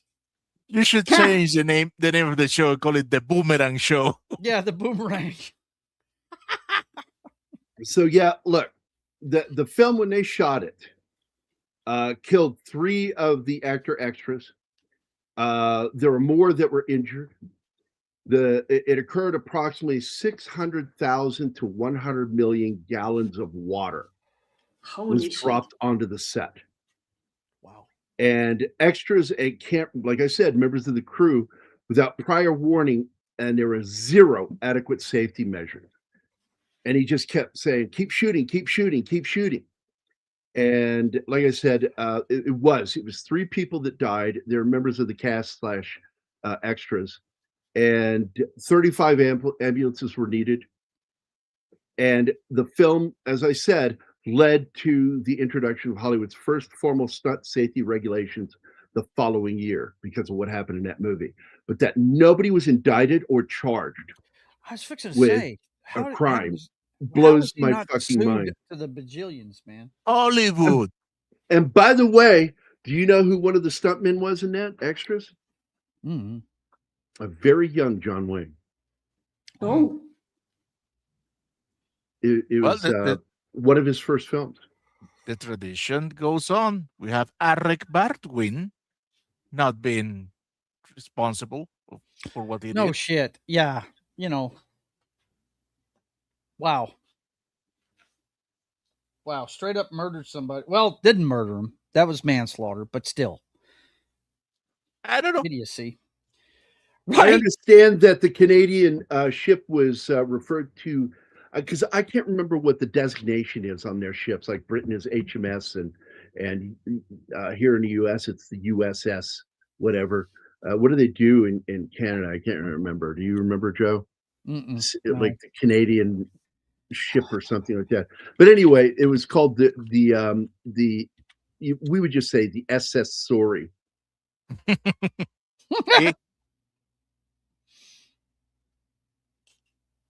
Man. Yeah, he was the epic movie maker. They are also Cecil B. DeMille. HMCS is for Canadian. Is that what it is? HMCS. So it was the HMS? Yeah, it's Her Majesty's. It's the Canadian. HMCS Sorry. Would be Yeah. the name of the ship that went around the moon. Because they're so sorry. Her Majesty's HMS Canadian is the ship. English version, right? HMS? Yeah. Yeah. But Dude, yeah, but they are under British. the English crown, so it's both. Right, half the country Her is, yeah. Majesty. It's Her Majesty's Canadian ship. I'm watching the tech crew prepping all I am around too. the capsule, and I'm having this flashback to the movie Contact when they are prepping. Yeah, you're expecting a guy to come in there strapped with C4? Yeah. By the way, do you remember I who hope the psycho not. was in that? Do you remember who the psycho was in that? I don't know the the son of Gary actor's Busey. name, but I've seen him a Jake couple Busey. of times. Jake Busey, who I'm friends with. Yep. Gary Busey's son, huh? Yeah. Yeah.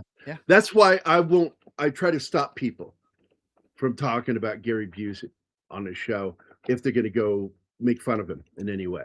Why would I'm you like, make fun of I don't Gary wanna do Busey? that He's a 'cause- freaking rock star, man. Oh, fuck. I love Gary Busey. But there are He's people who like awesome. to make fun of his crazy antics. And he does He have makes crazy fun of antics. his crazy antics. Yeah. I mean, the whole But thing some behind the people- Fire TV Hold ads on. was... Hold yeah. on. Sometimes they're not saying it with love. Oh, yeah, I hear you. Mm. Yeah. And I will stop it if it happens. If I start to feel like this is just mocking him, I won't allow it. Because I never know. Jake Busey might actually watch the show and just not say anything to me. Because he knows about the show. No.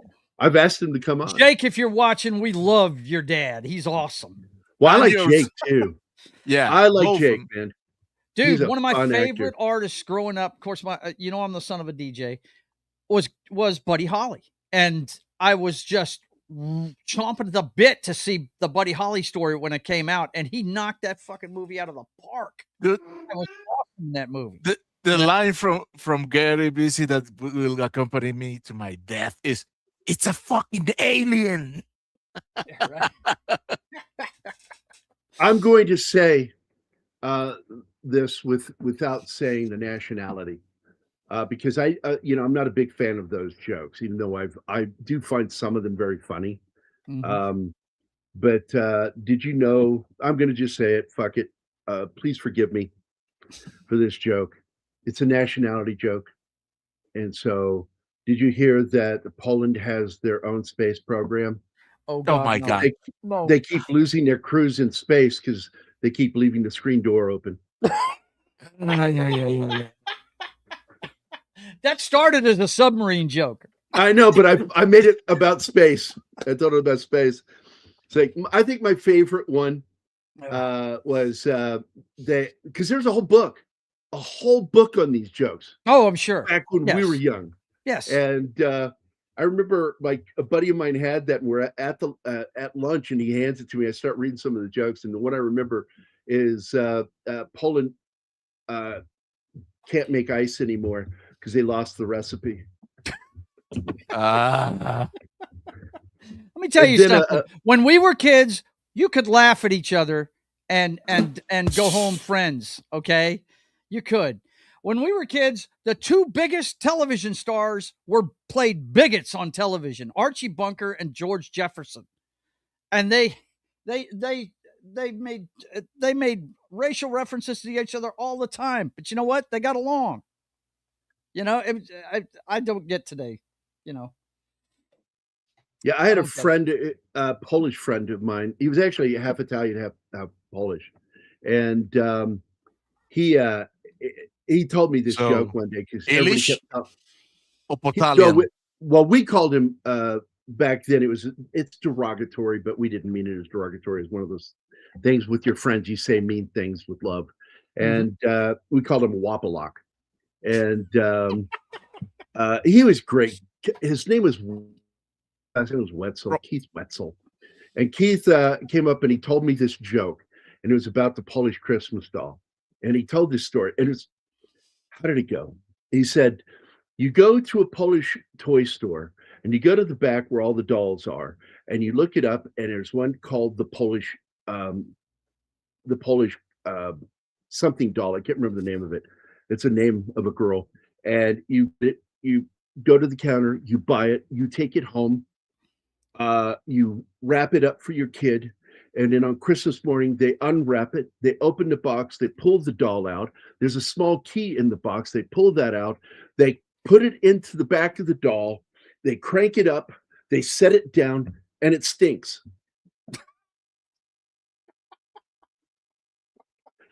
And I'm like I followed that story. Like, I'm just sitting there because he took longer to tell this story. Oh my God, yeah. And I'm just sitting there listening to the story, and I got to the end of it, and I'm like, oh my fucking God. It wasn't so much funny, but it was an adventure to go through the story. And so I love that. And Keith Wetzel's a good dude. He's still alive, by the way. I can't find him. I've looked for him on Facebook, but a lot of my guy friends aren't on fucking social media, man. That's like that joke that oh God, Sam Waterston's telling in Capricorn 1 when he's scaling the side of the cliff. Yes. It goes on and you on. Knew you can't break news like that. Die. You got to do it this way. Fucking this guy is going to die. Because like I kept watching him going, oh my God, he's just too likable. He's way too likable. Too much But fun. you understand what I'm saying? The joke he tells all the way up the cliff. You know, it's one of those ones that builds and builds and builds. And then the punchline is, you know, it's one line, but you get it because of the long story, right? Yeah, it's one of those. Well, things. Yeah, it's like that joke is actually based on another joke about the greatest pig in the world. And it's a three-legged pig. And so this reporter hears about this miracle pig. It's done all these amazing feats, and goes down to Texas to interview the farmer that owns it. And he says, I just got to find out, why does he have one leg? And he's like, well, first you got to know that we had this tornado come through, and boy, that pig squealed until everybody's awake. We were able to get outside, get the horses, and put them out the pasture so they could run. And we ran down, got in that storm shelter, and we all lived thanks to that pig. Reporter's like, did the pig lose the leg in the tornado? He goes, no, he would get fine. And then there was the other time we had a flood, and that pig in the middle of the night not only woke us, but dragged us to the roof of our house to save us all. And again, he went in there and let all the animals out so they could swim away and survive and come back another day. And so during this flood, he got injured and lost his leg. He goes, nope, can't rightly say that. No, not at all. And finally, he tells all these miracle stories. He finally says, I don't understand. how did he lose his leg? And the farmer goes, well, my friend, you don't need a pig like that all at once. Oh. Oh. You got to keep him around for a little bit. And that joke that he told in that movie is based on that joke. Yeah, good God. Those are really good. If they're done well, it's fantastic. Well, it's got to be done as a story. And yes. You got to get them as invested as the character, because the character, the reporter in the story, is the person listening to you. Mm-hmm. They're in that part. They're like listening to this, trying to find out what happened. It's funny. Mm-hmm. Yeah. Oh, Venkman's girl liked it. There you go. She's like, I knew it. You don't need a pig like that all at once. Good God, that thing saved our lives like multiple times. Yeah, man. So this, by the way, the whole twins thing is there as a way, like Noah's not seeing it, that this miracle has occurred and that she had twins, which is a sign from God. In the story of the creator, but he's not seeing it because he's not talking to him anymore. He's frustrated because he can't hear from him anymore. So he's going off of just that one bit of information instead of collating everything that's occurring. He only knows that one bit of information was given straight to him. It's almost like he's got autism or somewhere on the spectrum that he focuses on that one thing. And so much so that he's going to kill if they're girls, he's going to kill them. Because we need to end this species, which, there are a lot of vegans with that fucking mindset that humans shouldn't be alive. We should all just end. This lunatic biologist who's the leader of the whole environmental movement in the world since the 60s, he has said that his goal is to human to go extinct. Think about it. That's just... Oh, yeah. Yeah, but his explosion here, how he gets mad, and then how he's mad at her because she asked Methuselah for that. How can he not see that? Had the creator not wanted this to happen, he wouldn't have let it happen. And it's all because that is Noah's, as a character, his character arc. That he has to go through this thing to come to this moment. And I get it as a dramatic purpose in writing. I get it. I don't like it. I think his brain's just pickled myself, but I could be wrong.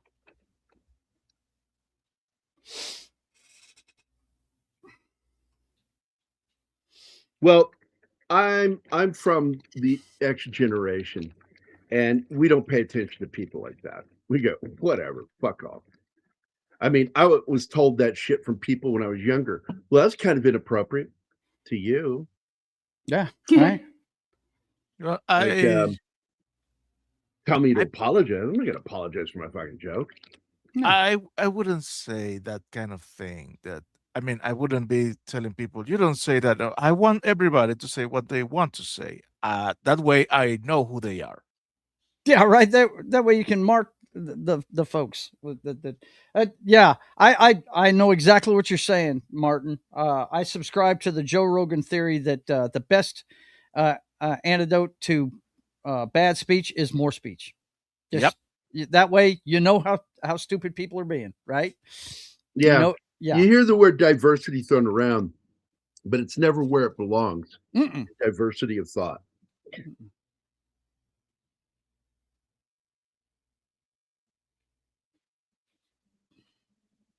Well, they've got a diverse crew, that's for sure. Yeah. These guys oh my God, the outfits. The girl, she's so short. Yeah, in comparison with the guy, she looked like a Ninja Turtle with the suit on. Yep. Oh man, I envy all of them. Yeah. God damn. Really? Of course. Don't you want to go to space? Yeah, I mean, not that way though. Strapped to a fucking rocket. I don't blow care up under the way. your ass at any point. No. Fuck no. I don't care how. There's been several people done it that way. I mean, it is dangerous, but nothing.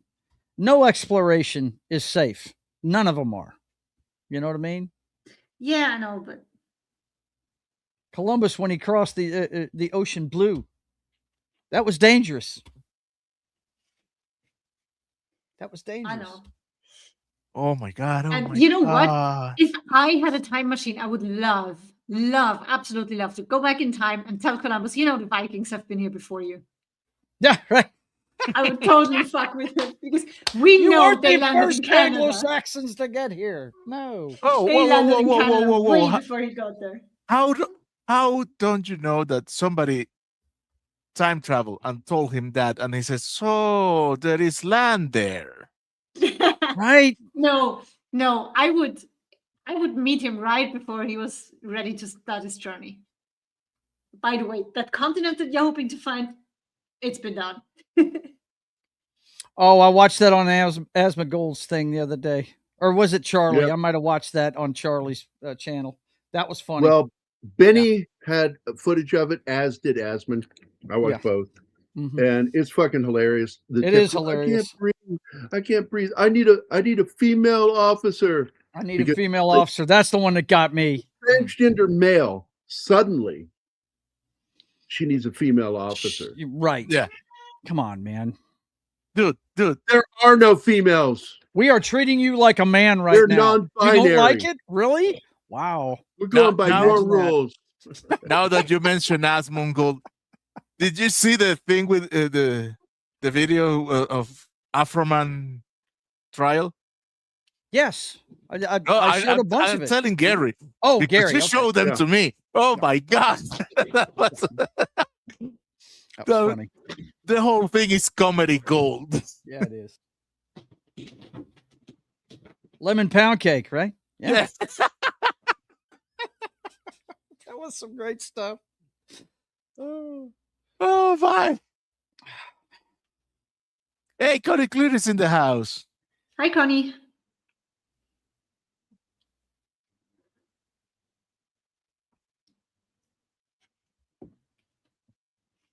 I think we're all distracted by the national channel. I'm turning mine off. Yeah.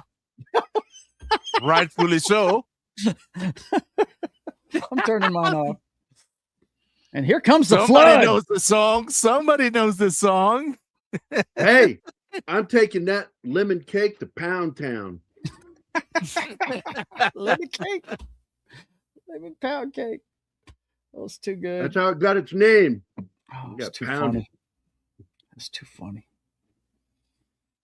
Great stuff, though. Big win for free speech. The Afro-Man trial. Big win. Oh, that dude's so fucking funny. He is. That fucking song he wrote. Hell no. And they were getting pissed about it. You know, that rap song? They were getting pissed because he's using who they are, talking about what they did. He goes, hey, man, you're the one who made it all public. You're the idiots that came into my house. Yeah, it's like, fuck, man. What do you think's going to happen? You did this. Oh, too good. Yeah. Dude cracks me up. Yeah. Not a rap fan, but I did listen to that. It was hilarious. Oh, but that's it. Who cares what genre it is? It's a whole victory for, against authority figures that think they can just do whatever they want. And it didn't work out that way for him this time. And then play the victim. Yeah. And then play the victim and try and get paid for it. Yeah. Get out of here, fool. Oh. Man. And by the way, I got to give kudos also to Ray Winstone in this movie. God, man. He villain as one of the sons of Cain.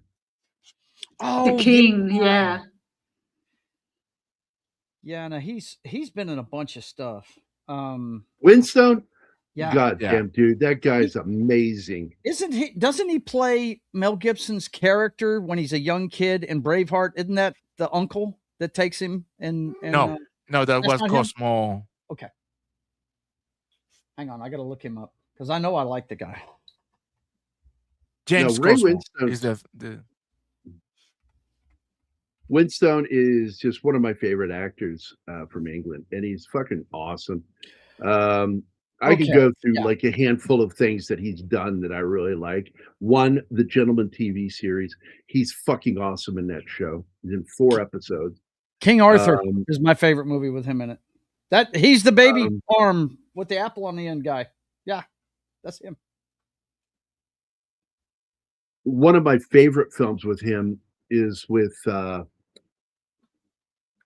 my God, not F. Murray Abraham. I'm sorry, the guy who played Gandhi. Oh, oh God! Now I'm going to have a senior moment right along with you. The Mandarin. God. The Mandarin. No, no. Also, he plays a villain in the movie Cold Mountain, which I really like. Yes, he's awesome in that movie, no doubt. I love Cold Mountain. I think that's also, a very underrated movie. I really like the movie Ripley's Game. It's kind of a quasi sequel to the Matt Damon because it's based on the books. Ben Kingsley's the name you're looking for, buddy. Ben Kingsley did Beautiful Beast or something like that. What was that movie called? Something Beast. Okay, hang on. I'll check it out. Sexy Beast. Sexy Beast. Just came to me. Sexy Beast, where Ray Winstone works for this fucking psychotic mobster played by Kingsley. And they end up murdering him at the end, and they're building a swimming pool. And so they bury him under the swimming pool. Oh, wow.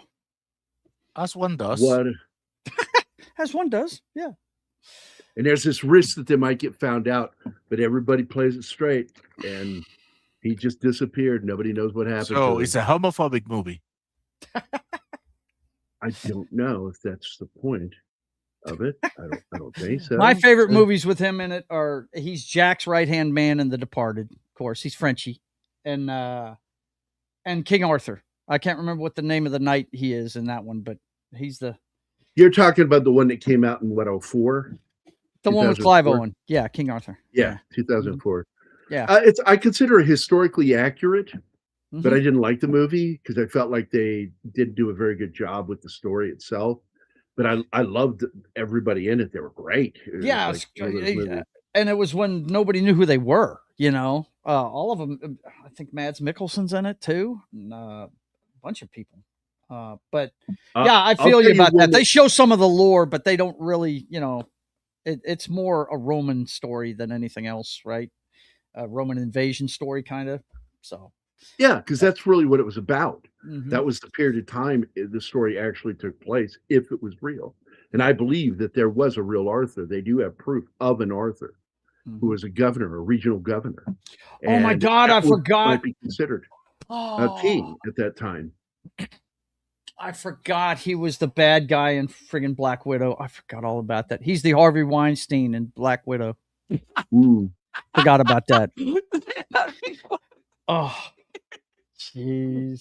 The guy who ran the I'm just Red looking Room. at his filmography and I saw that. Yeah, I was like, oh my God, yeah, I forgot he was in that. Well, that's who he's supposed to be. That's who they modeled him after. Yeah. Yeah, you're right. Winston, excuse me, is awesome. I dig the guy. And the main watcher, I recognize his voice immediately. Yeah. He was Nick Nolte. He was also the voice of three characters in the Beowulf animated movie, CG movie. Are you a fan of that? I never watched it because it was animated. Okay. So well, he was Beowulf. And the character was he played modeled three characters in Beowulf, Golden Man, and he played the dragon. Okay, cool. It was a good movie. I know you don't like animation, Joe, but it was a good movie. It's not that I don't like it. It's just I'd rather watch. I like live action movies. That's just the way I am. You know, I've never seen the Polar Express, even though the animation looks cool as shit in it. Because it was a remake of the British television series. I'm sorry, you guys didn't hear me talking, so I don't know if anybody else did, but I said no worry. Edge of Darkness with Mel Gibson, which is a really good movie. It's a remake of the British BBC series, and I thought it was pretty solid. But Ray Winstone, he's just a really great character actor. He's got one of those voices, and that's one of the things I wanted to go into, because you have some actors in this movie who were there just as voice actors. They played the Nephilim in this movie. Nick Nolte plays one. Kevin Durand is in it. And of course, Mark Margolis, which most people probably don't know that name, but you know him from his character in Breaking Bad. He's the guy in the wheelchair with the bell. Ding, ding, ding, ding, ding. Yeah. And Martin Kasakis who is I think he's from New Zealand, is in this. He was the main villain in the first Denzel Washington where he's helping the girl that's a prostitute get her out and take on the Russian mafia while doing it, and does all the martial arts and shit in it. Denzel Washington, martial arts movie where he kills people, former spy, uses a watch to time himself because he's on the spectrum. Oh, right. Based on an Equalizer. 80s TV series, Equalizer. There you go. Martin was the guy that plays Noah's father that gets killed at the beginning of the movie. That's the villain from the first Equalizer film. What? He didn't do such a thing. What? I don't know what you're talking about. Who didn't do such a thing? Forget about it. Oh, fuck off. Get me fucking wondering what Kevin the fuck Durant's been in so many things. It's not even funny. You mentioned him, and I was like, "Well, he is one of my favorite fucking actors." Like Bill Paxton. He's a Bill Paxton to me. Yeah, he's one of those great character actors that finally got some attention when he was on the Vampire Show by Del Toro. Yeah, the virus show. What is it called? Strain. The Strain. Yeah, the Strain. God damn that show. Oh, great vampire show. Really fucking good. Treating vampirism as this fucking parasite. I'm trying to think which picture did I get him to sign? Oh, you got an autograph from him? Oh yeah, I saw him. I met him at a Comic-Con a couple of years ago. I had to get a substitute one because I wanted to get him as the alien from I Am Number 4. And what is your favorite throwaway one with him in it? Oh, yeah, shit. Throwaway character. I hear you. I keep saying this. I don't know if you're hearing me. I'm hearing you. Dude, he's been in so much. Okay, stuff. the villain from Real Steel. That was good. It was really good in that. Yeah. I have one specific one on mine because it's my favorite throwaway character he played. I like him in Legion. I like him in that one. Oh, yes. He's badass in Legion, dude. Yes. Yeah. Yes. I'd have to say that one. He was Michael, right? I wouldn't call that a throwaway. It may not be a throwaway character, though. He's pretty big in that one. Yeah. I was very specific when I said throwaway. Yeah. A throwaway character. I'm going to go with I Am Number 4 because a lot of people don't know he's the alien. In whether the character was in the movie or not, the movie works. That's a throwaway character. Okay. So here's the throwaway character. I'm going to put in Blob. The Blob? Yeah. In X-Men Origins? Yeah, there you go. Yeah. He is great in that part. Oh, man. And it's a character that didn't need to be in there for the story to move forward. But I fucking loved his scene with I'm going to see if I can find it real quick because I can't remember which movie I got it from. The shit out of Logan. Yeah, he did. Hey, Bob, did you call me Blob? No. Blob. I said Bob. Bob. It's Bob. Didn't work. Kicked his fucking ass. Kevin Durant's amazing, dude. And he's also one of my favorite parts in the movie. And he's a great guy. He's a very gracious guy, too, by the way. No, I've heard of that from other people who have like actually met him and like had dinner with him, hung out with him, that he's just really fun. He's pretty much a smart nerd like guy. But I just think he's a great fucking actor. And one of my favorite movies he has, he wears a mohawk in it. I'm going to see if it triggers anything. Smoking Aces. Yep. Smoking Aces. He played G's Trimmer, the Trimmer Brothers. And I fucking love that movie. And I want Anima to watch that movie so bad with me. Oh, she's going to like it. Oh, man. Do you remember him in this vampire movie? This, the girl vampire, Abigail. Yeah. Anima liked that movie too, but it was really overly bloody. But it was a fun movie. I do like it. It was over the top, but it's... She watched it on her flight coming here. Oh. Yeah, they had that on that long haul transatlantic one, the 10-hour flight. And I watched it right at the beginning because I hate flying. The start makes me so fucking nervous. So I figured, nothing better than a bloodbath to distract you. So Gary, you want to see it? I just found it. From now on, I'm calling you sure. Danny One Kenobi because you hate flying. Martin, get ready to blow this up. I'm fixing to show it to you. Whoa. This one is from Resident Evil Retribution. Just so you know, if you get banned, it was not us, Gambit. That's YouTube, because YouTube can be real assholes. Yep. We would never ban you, buddy. Give me a second. Yep, no problem. I'm just holding it up. Whoa. How do I do that now? Is that from the vampire show? No, this is from Resident Evil Resurrection. I don't think I saw that one. Yeah. it's a guilty pleasure for me and Foxy. We love this. Me too. I've seen all of them. Even though it has nothing to do with the video game, it's a great series. Love it. The name of some characters. But you see what he wrote, Joe? All the goodness to you and yours. Yeah. Yeah, he's a great guy. I wish I could have gotten the one from I Am Number 4. We also got the governor's signature that year too. If I ever sign anything to you, oh my God, it would say something on the like neck. I would call you Gray Weirdo. Yeah, he said cut here. Cut here. Cut here. Oh my fucking God. He's a great guy too. And he's tall. God, that's a big guy.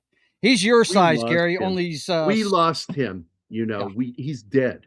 Yeah, I know. And that's heartbreaking because he was really one of my favorite character actors. Mm-hmm. His first movie was with Robert Blake in Cold Blood, black and white film from the 60s written by Truman Capote.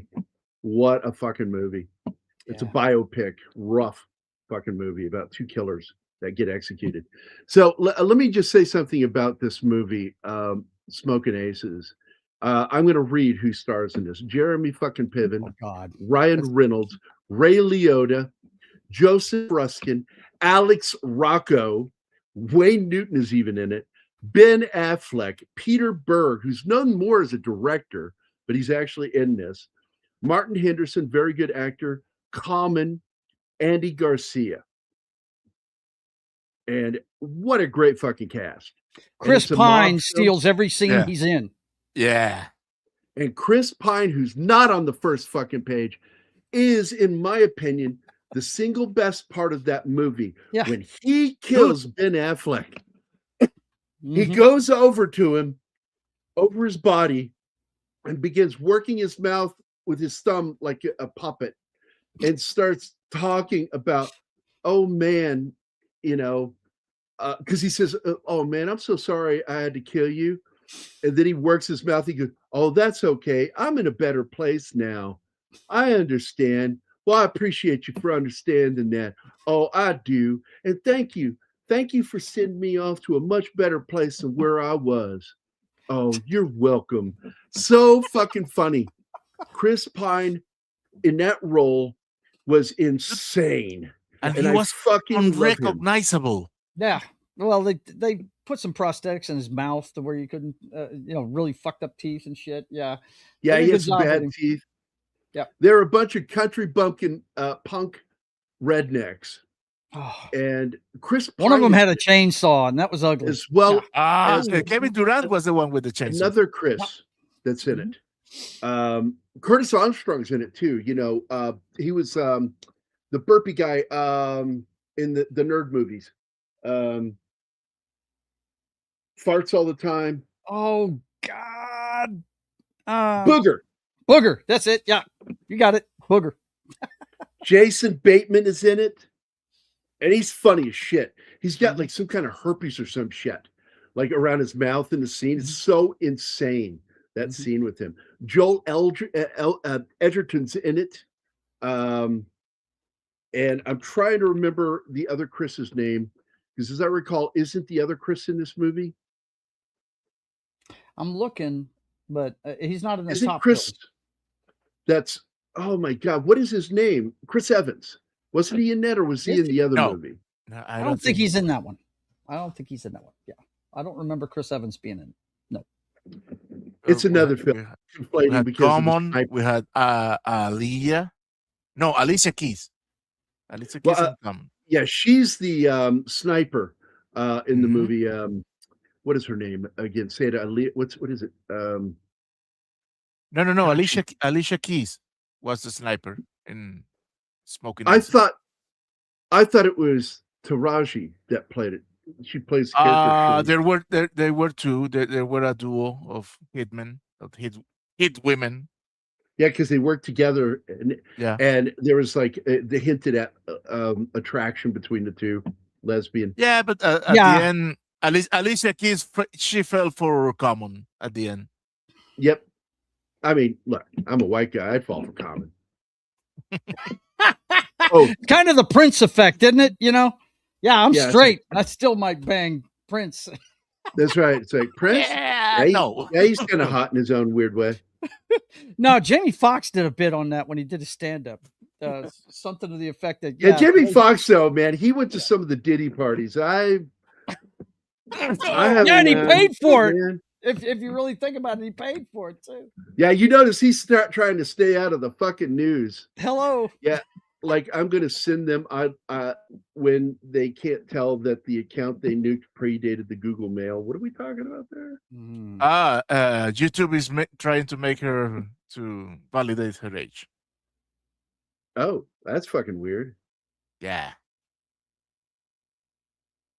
Well, that is really weird that they're doing that. They're setting that up across. It's all coming to Easter. Easter Sunday, supposedly there's going to be some major fucking event that's coming Easter Sunday. Great. All the weirdo cults in the UFO world are saying this. Frank Langella as the voice of Og, a watcher who helps Noah Nick Nolte as the voice of Samyaza. The leader of the Watchers, Mark Margolis. Man. Yeah. Magog. That's really fucking cool. That's really cool. I am a big Kevin Durant fan. I really am. I am too. I love that guy. And like I said, he's a very nice guy. When I told him, I said, "Where's the I Am Number 4 stuff?" He was like, "Man, I can't bring everything I'm in, dude." That's what he told me. Because you really think about it, he's been in a bunch of shit. He really has. They could do the convention circuit forever. What, Martin? Did you see your boy Ryan on Artemis? No. Oh, they're making a segment of NASA feed. I turned that off. I'm trying to be in the moment with Gary and you and Anima. It was distracting. I turned it off. We need you to be with us now, in the moment. In the moment. Fuck the moment. Remember, the living force. The moment is we're back into space. That is the moment. Well, you're going to have to change the name of the show then.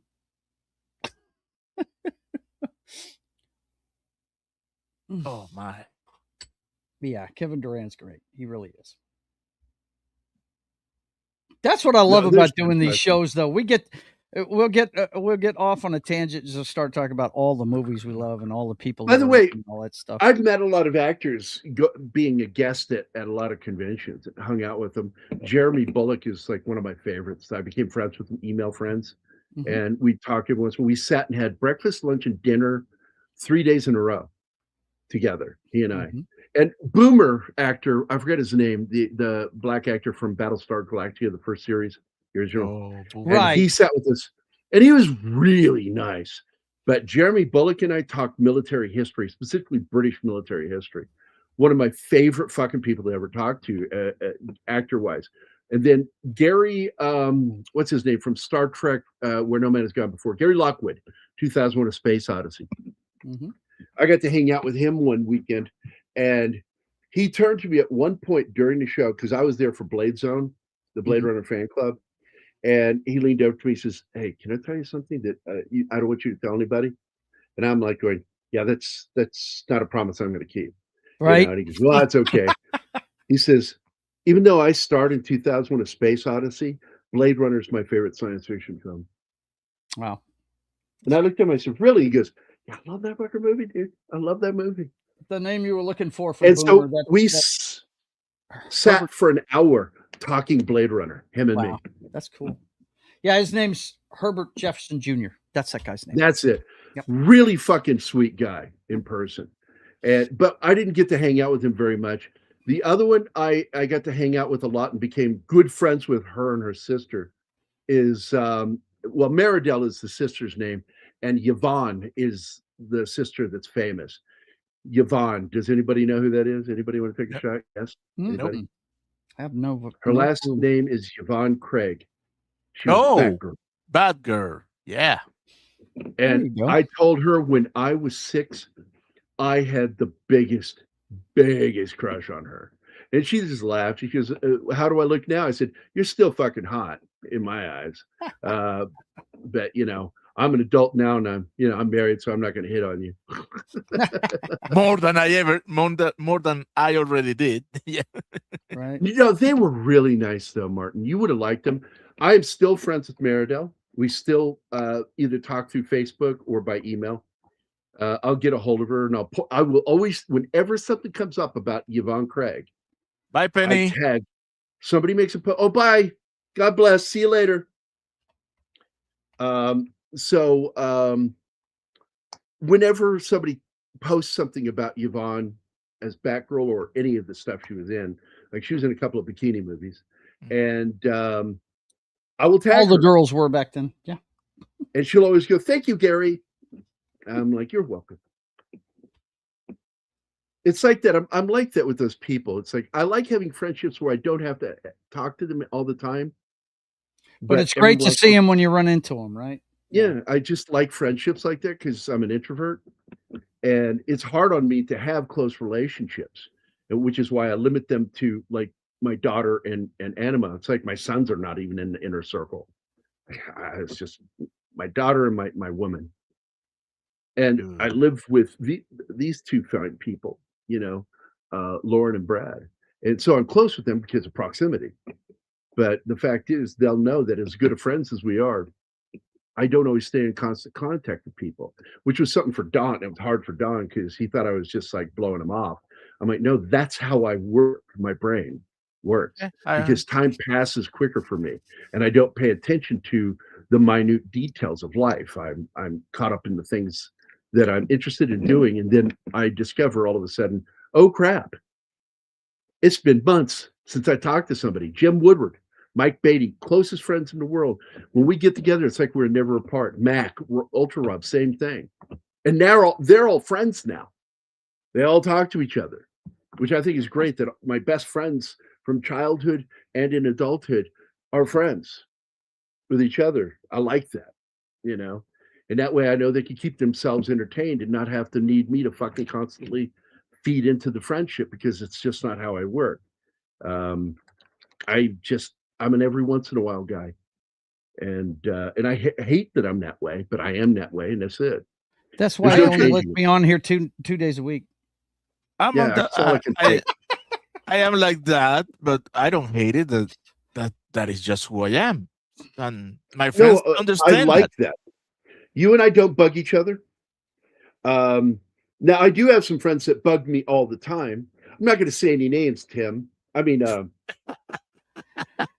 you know, I meant Andy. Oh, crap. I said the other name. They talk to me every fucking day. Every fucking day. And I enjoy it. But I limit the times because I'm busy. So I limit which times I'm allowed to go look to see what they wrote me. Because I'll see alert, like multiple alerts. And I'm like, I know they're going to make me laugh because it's going to be some funny shit or it's going to be informative shit. And I like that. I like having friends that do that. And I like the fact that they don't bitch at me because I don't fucking like talk to them all the time. I have another friend, his name is Bob, that writes me. He became a fan of the show with Dawn, and he really thought I was hilarious. And he says, you know, you seem really knowledgeable. I said, no, I'm faking it. I don't really know a lot about ufology.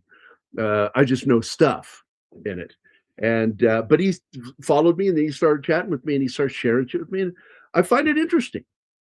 I just give him only they get 2 hours a day is when I interact with Andy, Tim, and Bob, because if I give them more than that, then I I don't get stuff done I need to get done. And I have to get shit done. Titled The Dove, it was selected for a prize by a UN organized writing contest. I'm sure it was socialist, for sure. Fuck the UN. Oh man, I cannot wait for the idiots started to say that launch was AI. Ugh.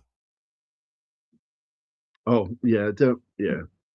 According to the Bible, Genesis chapter 5, I just forgot what it's called. Verse 32. Noah was approximately 500 years old when Shem, Ham, and Japheth were born. And some theorists believe that the years weren't the classic Jewish calendar or Roman calendar. It was based off of cycles of the moon. And others believe that that the ages were metaphorical to just let you know they were old, ancient. The moon one makes sense. Yeah, I think another one that caused my godfather, Father Weems, to give me a dirty look. I wouldn't say Holy Moses. I would say Holy Moses underwear. The things I would just say that just irked him. I would irk him. Okay, I'm gonna use a translator because there's an expression that I coined that I have to translate. I don't know how. Okay. And we're waiting. The whole show is stopped. Go for it. By Judas' sweetie sandals. Well, we're waiting. Yes. I'd already pushed that. Yeah, you got it. It's by Judas's sweaty sandals. That is my Judas's frustration. sweaty sandals. Nice. Yeah. That is my exasperation expression. My favorite one. There you go. That's a good one. By Methuselah Smeg. Yeah. It had to be you. It had to be. You made me channel Fletch on that one, man. It's all about barrel bearings. But I really did when I was younger. I would say Holy Moses underwear, like being emphatic, which got me hit a lot when I was in Catholic school. Thank God I got out of there after a year. What a nightmare. All right, guys. I got to go. I got to get ready for my show. You guys be good. It was great hanging out with you. Muchacho. A lot of fun. See you, man. See you next Monday. What's going on next Monday? Go away. No, not telling you. Oh. I don't know.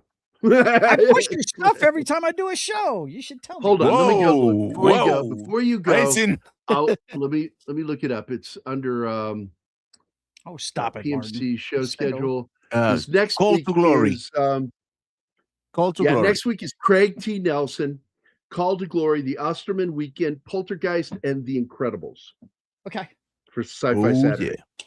Yeah. Although he did a Peter Benchley sci-fi movie for TV, I thought about doing.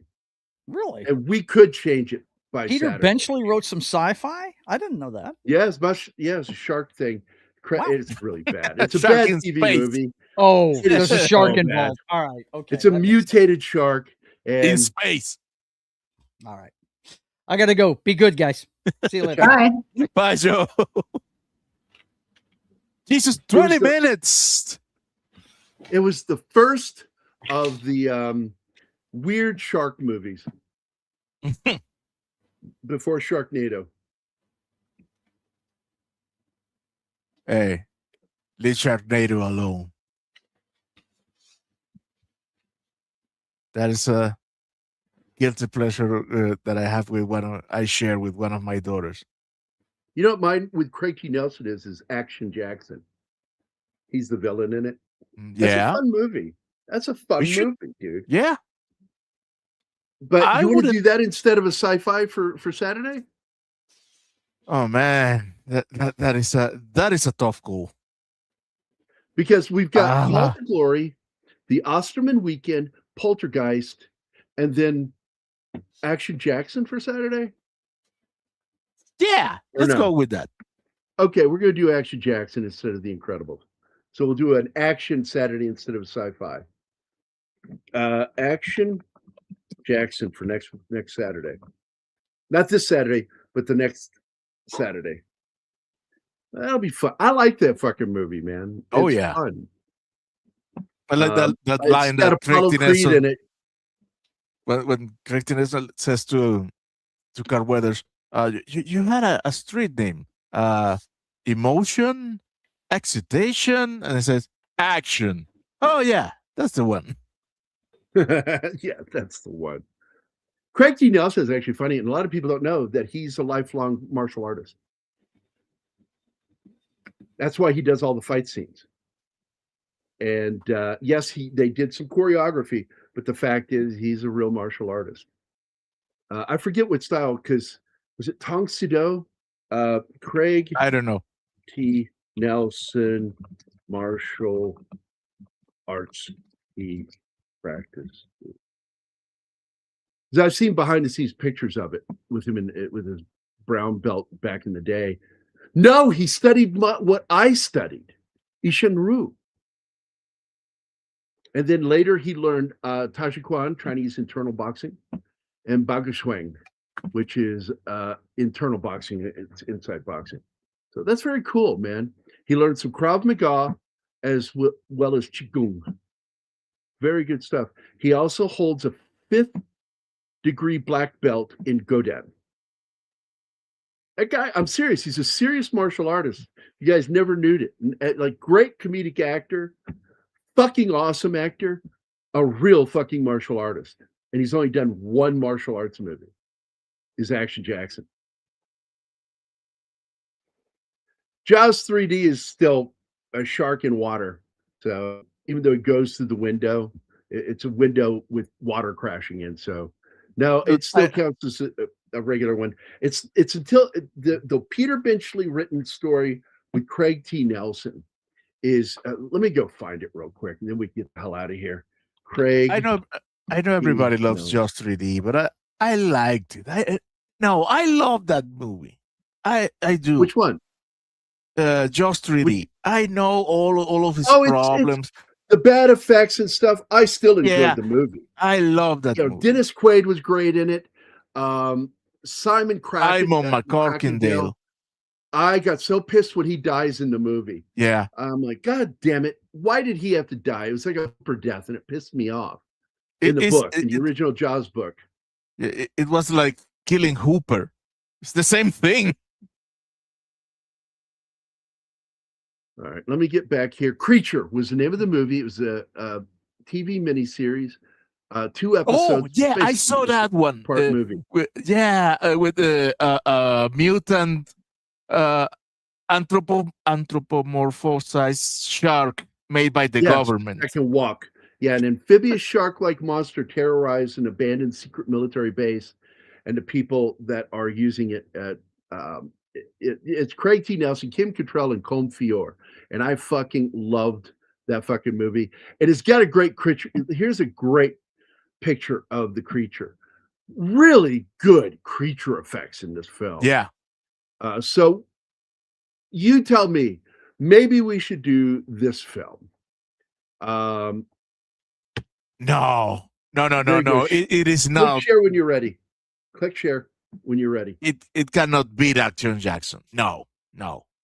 What? I prefer Action Jackson to this one. Don't get me wrong, I love this one, but I prefer Action Jackson. Oh, Action Jackson. Okay, so I wasn't understand how you were saying that. So this is one of the shots of the creature. There's some other ones. Look at that thing. Look at that fucking monster. Yes. That was so fucking cool looking. Look at that shot. I think they used something similar for Moonshark. Maybe it's the same. Really good one. I'm Kim Cattrall. Go back. I want to see her again. Oh, Kim Cattrall in it? Yeah, she's gorgeous. Yeah. Go back. Another one. Look at that. Yeah, look at the guy behind her. That's not a good pose. Like, why are you posing like that? You're being weird. The other dude is a giant. Oh, Craig, he's the same height as me. I think he's the same height as me. By the way, we will be watching another film from him for Rutger Hauer's birthday, which is the Osterman Weekend. Oh no, it's actually not for Rutger.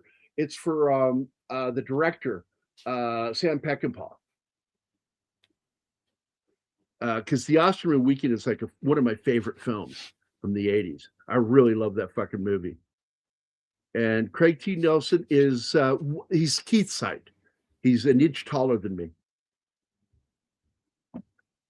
So the creature effects in this should have won a fucking award. Yeah, look at that. Indeed. So that's it. It is a fun movie, but so we will do Action Jackson instead, and then we're going to do the Osterman Weekend, and maybe we'll find Kim Cattrall sometime, because we could also we're going to keep doing the shows until I die or become like a stroke victim and can't talk anymore and need a cloth to hold my drool. Anima's enjoying these jokes, by the way. Yeah, I'm going to tie a bib around your neck like you do for babies. By the way, I want to tell you, when I was younger, I was just about 19. I hadn't turned quite 19. I was working for Wagner Metal Arts, and I was friends with the Wagner brothers. And I went to dinner with all of them all the time. Scott, who is one of the lead artists there that I worked with, because this is an art bronze statue foundry. We did fine art, and it was an amazing job.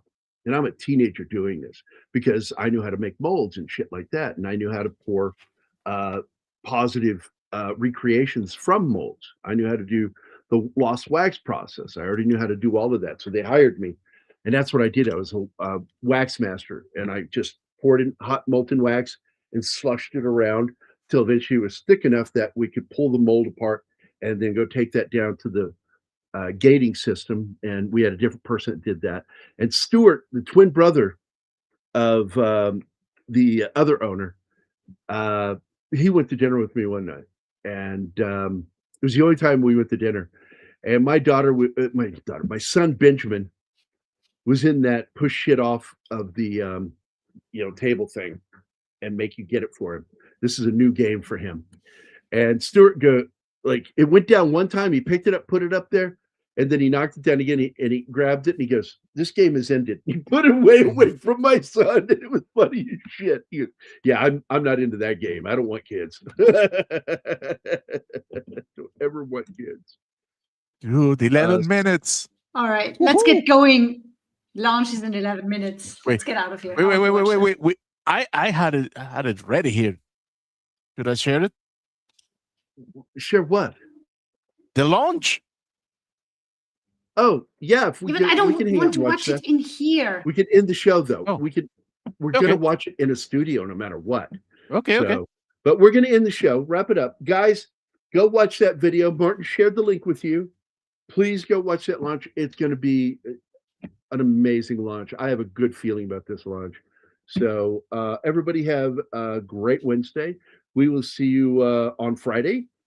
Keith is doing a show tomorrow. I have no idea what they're talking about, but we're going to be doing more this weekend. What are we doing this weekend? We're going to be doing LA Confidential on Friday and Gladiator. Gladiator, he hardly knew her. Yeah. Anyway, we're going to be watching Gladiator on Saturday. The non-blasphemous version. The non-blasphemous version.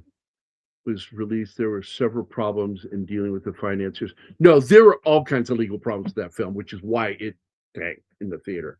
But we can talk about that on the fucking day. So wait for it, Gambit. Man, you kind of remind me of that moment in Monty Python Meaning of Life when the teacher played by John Cleese is talking to the class and he goes, "What's the first thing to do to get a girl interested in sexual congress?" And the boy says, "Touch your clitoris." Other one, "Touch your nipples." And he goes, "Yeah, just a kiss, boy. Just a kiss. Don't go. How did he phrase it? Don't go raging towards the vagina. Start it off with a kiss. And that's you're that student, Gambit, that just goes rushing for the clitoris. We're out of here. Hey, everybody have a great day. We will see you on Friday. Bye, guys. Fun show. Bye, everybody.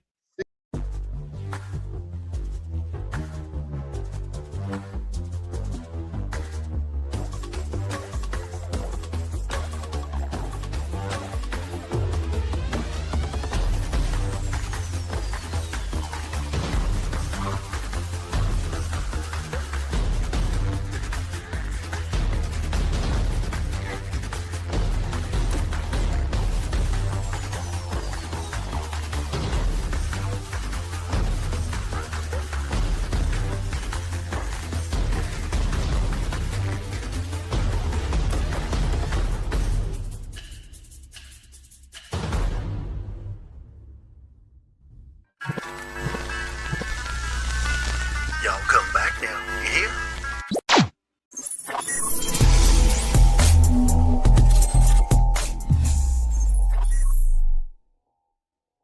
Matt Damon.